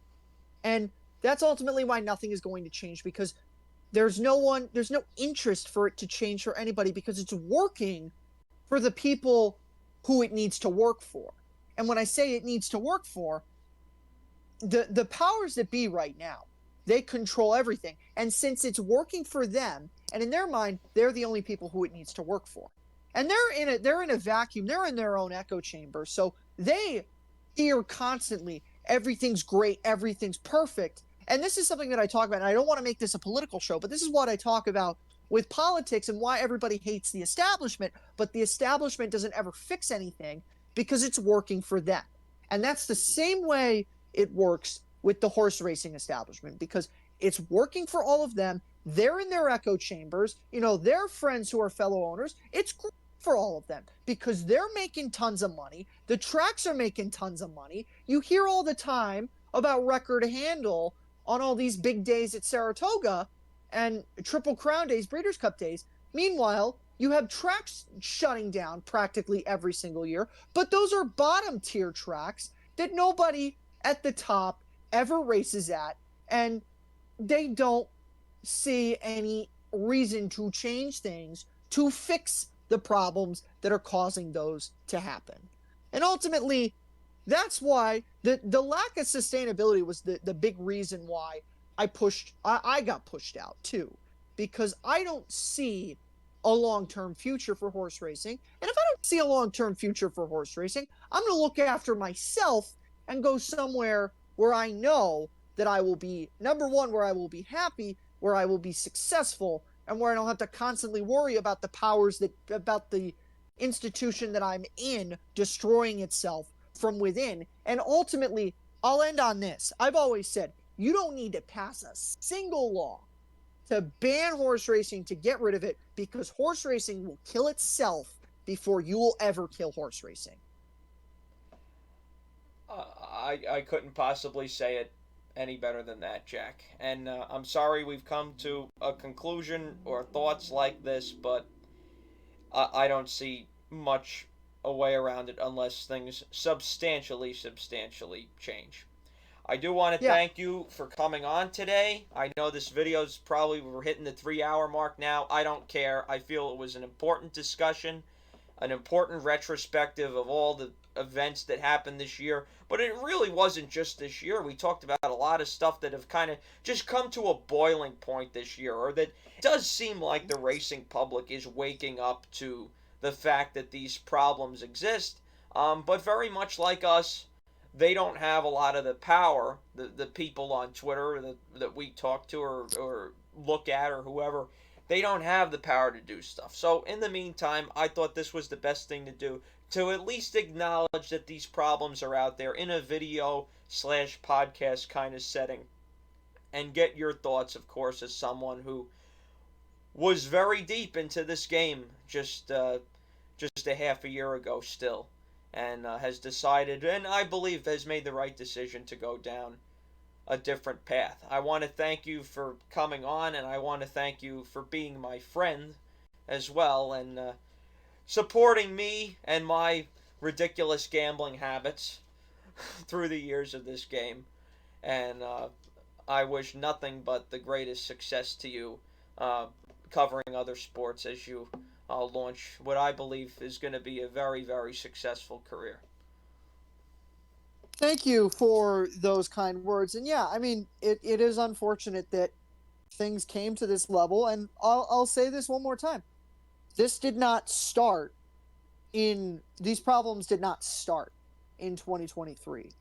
It was a culmination of decades of this, and it just all came to it, everything just all came to a head this year. That's how I describe it. But I always appreciate the opportunity to come chat with you, and I think that this is something that's important to talk about because even though I'm not in horse racing anymore, I've entertained the possibility of having a conversation like this, and I think it's worth having at some point. I don't know when that will be on my end, if it will be, but I'm glad to have been able to have the opportunity provided by you to have this conversation. Yep. We're very pleased to give you that opportunity, Jack. And I hope that somebody can at least see where we're coming from out there, whoever listens to this, even if you don't listen to the whole thing, just part of it. So that's all I got. That's all we got today. After this, it will be. We'll see what happens next year. As far as stuff after that, I'm just going to have a little write up for the Eclipse Awards giving detailed explanations as to who I think were the best horses in 2023 and why. Not because of grade 1 wins, but because of how talented they actually were. So that's what you can look forward to. So, with that being said, for Jack, thanks for listening. And for those of you who want to continue in racing, and I'm one of them, at least just being a fan for now, I don't know how much longer I'm going to hang on. But if you are, pay your bills first, and may the odds be ever in your favor. Thank you, and have a happy, safe, and healthy new year.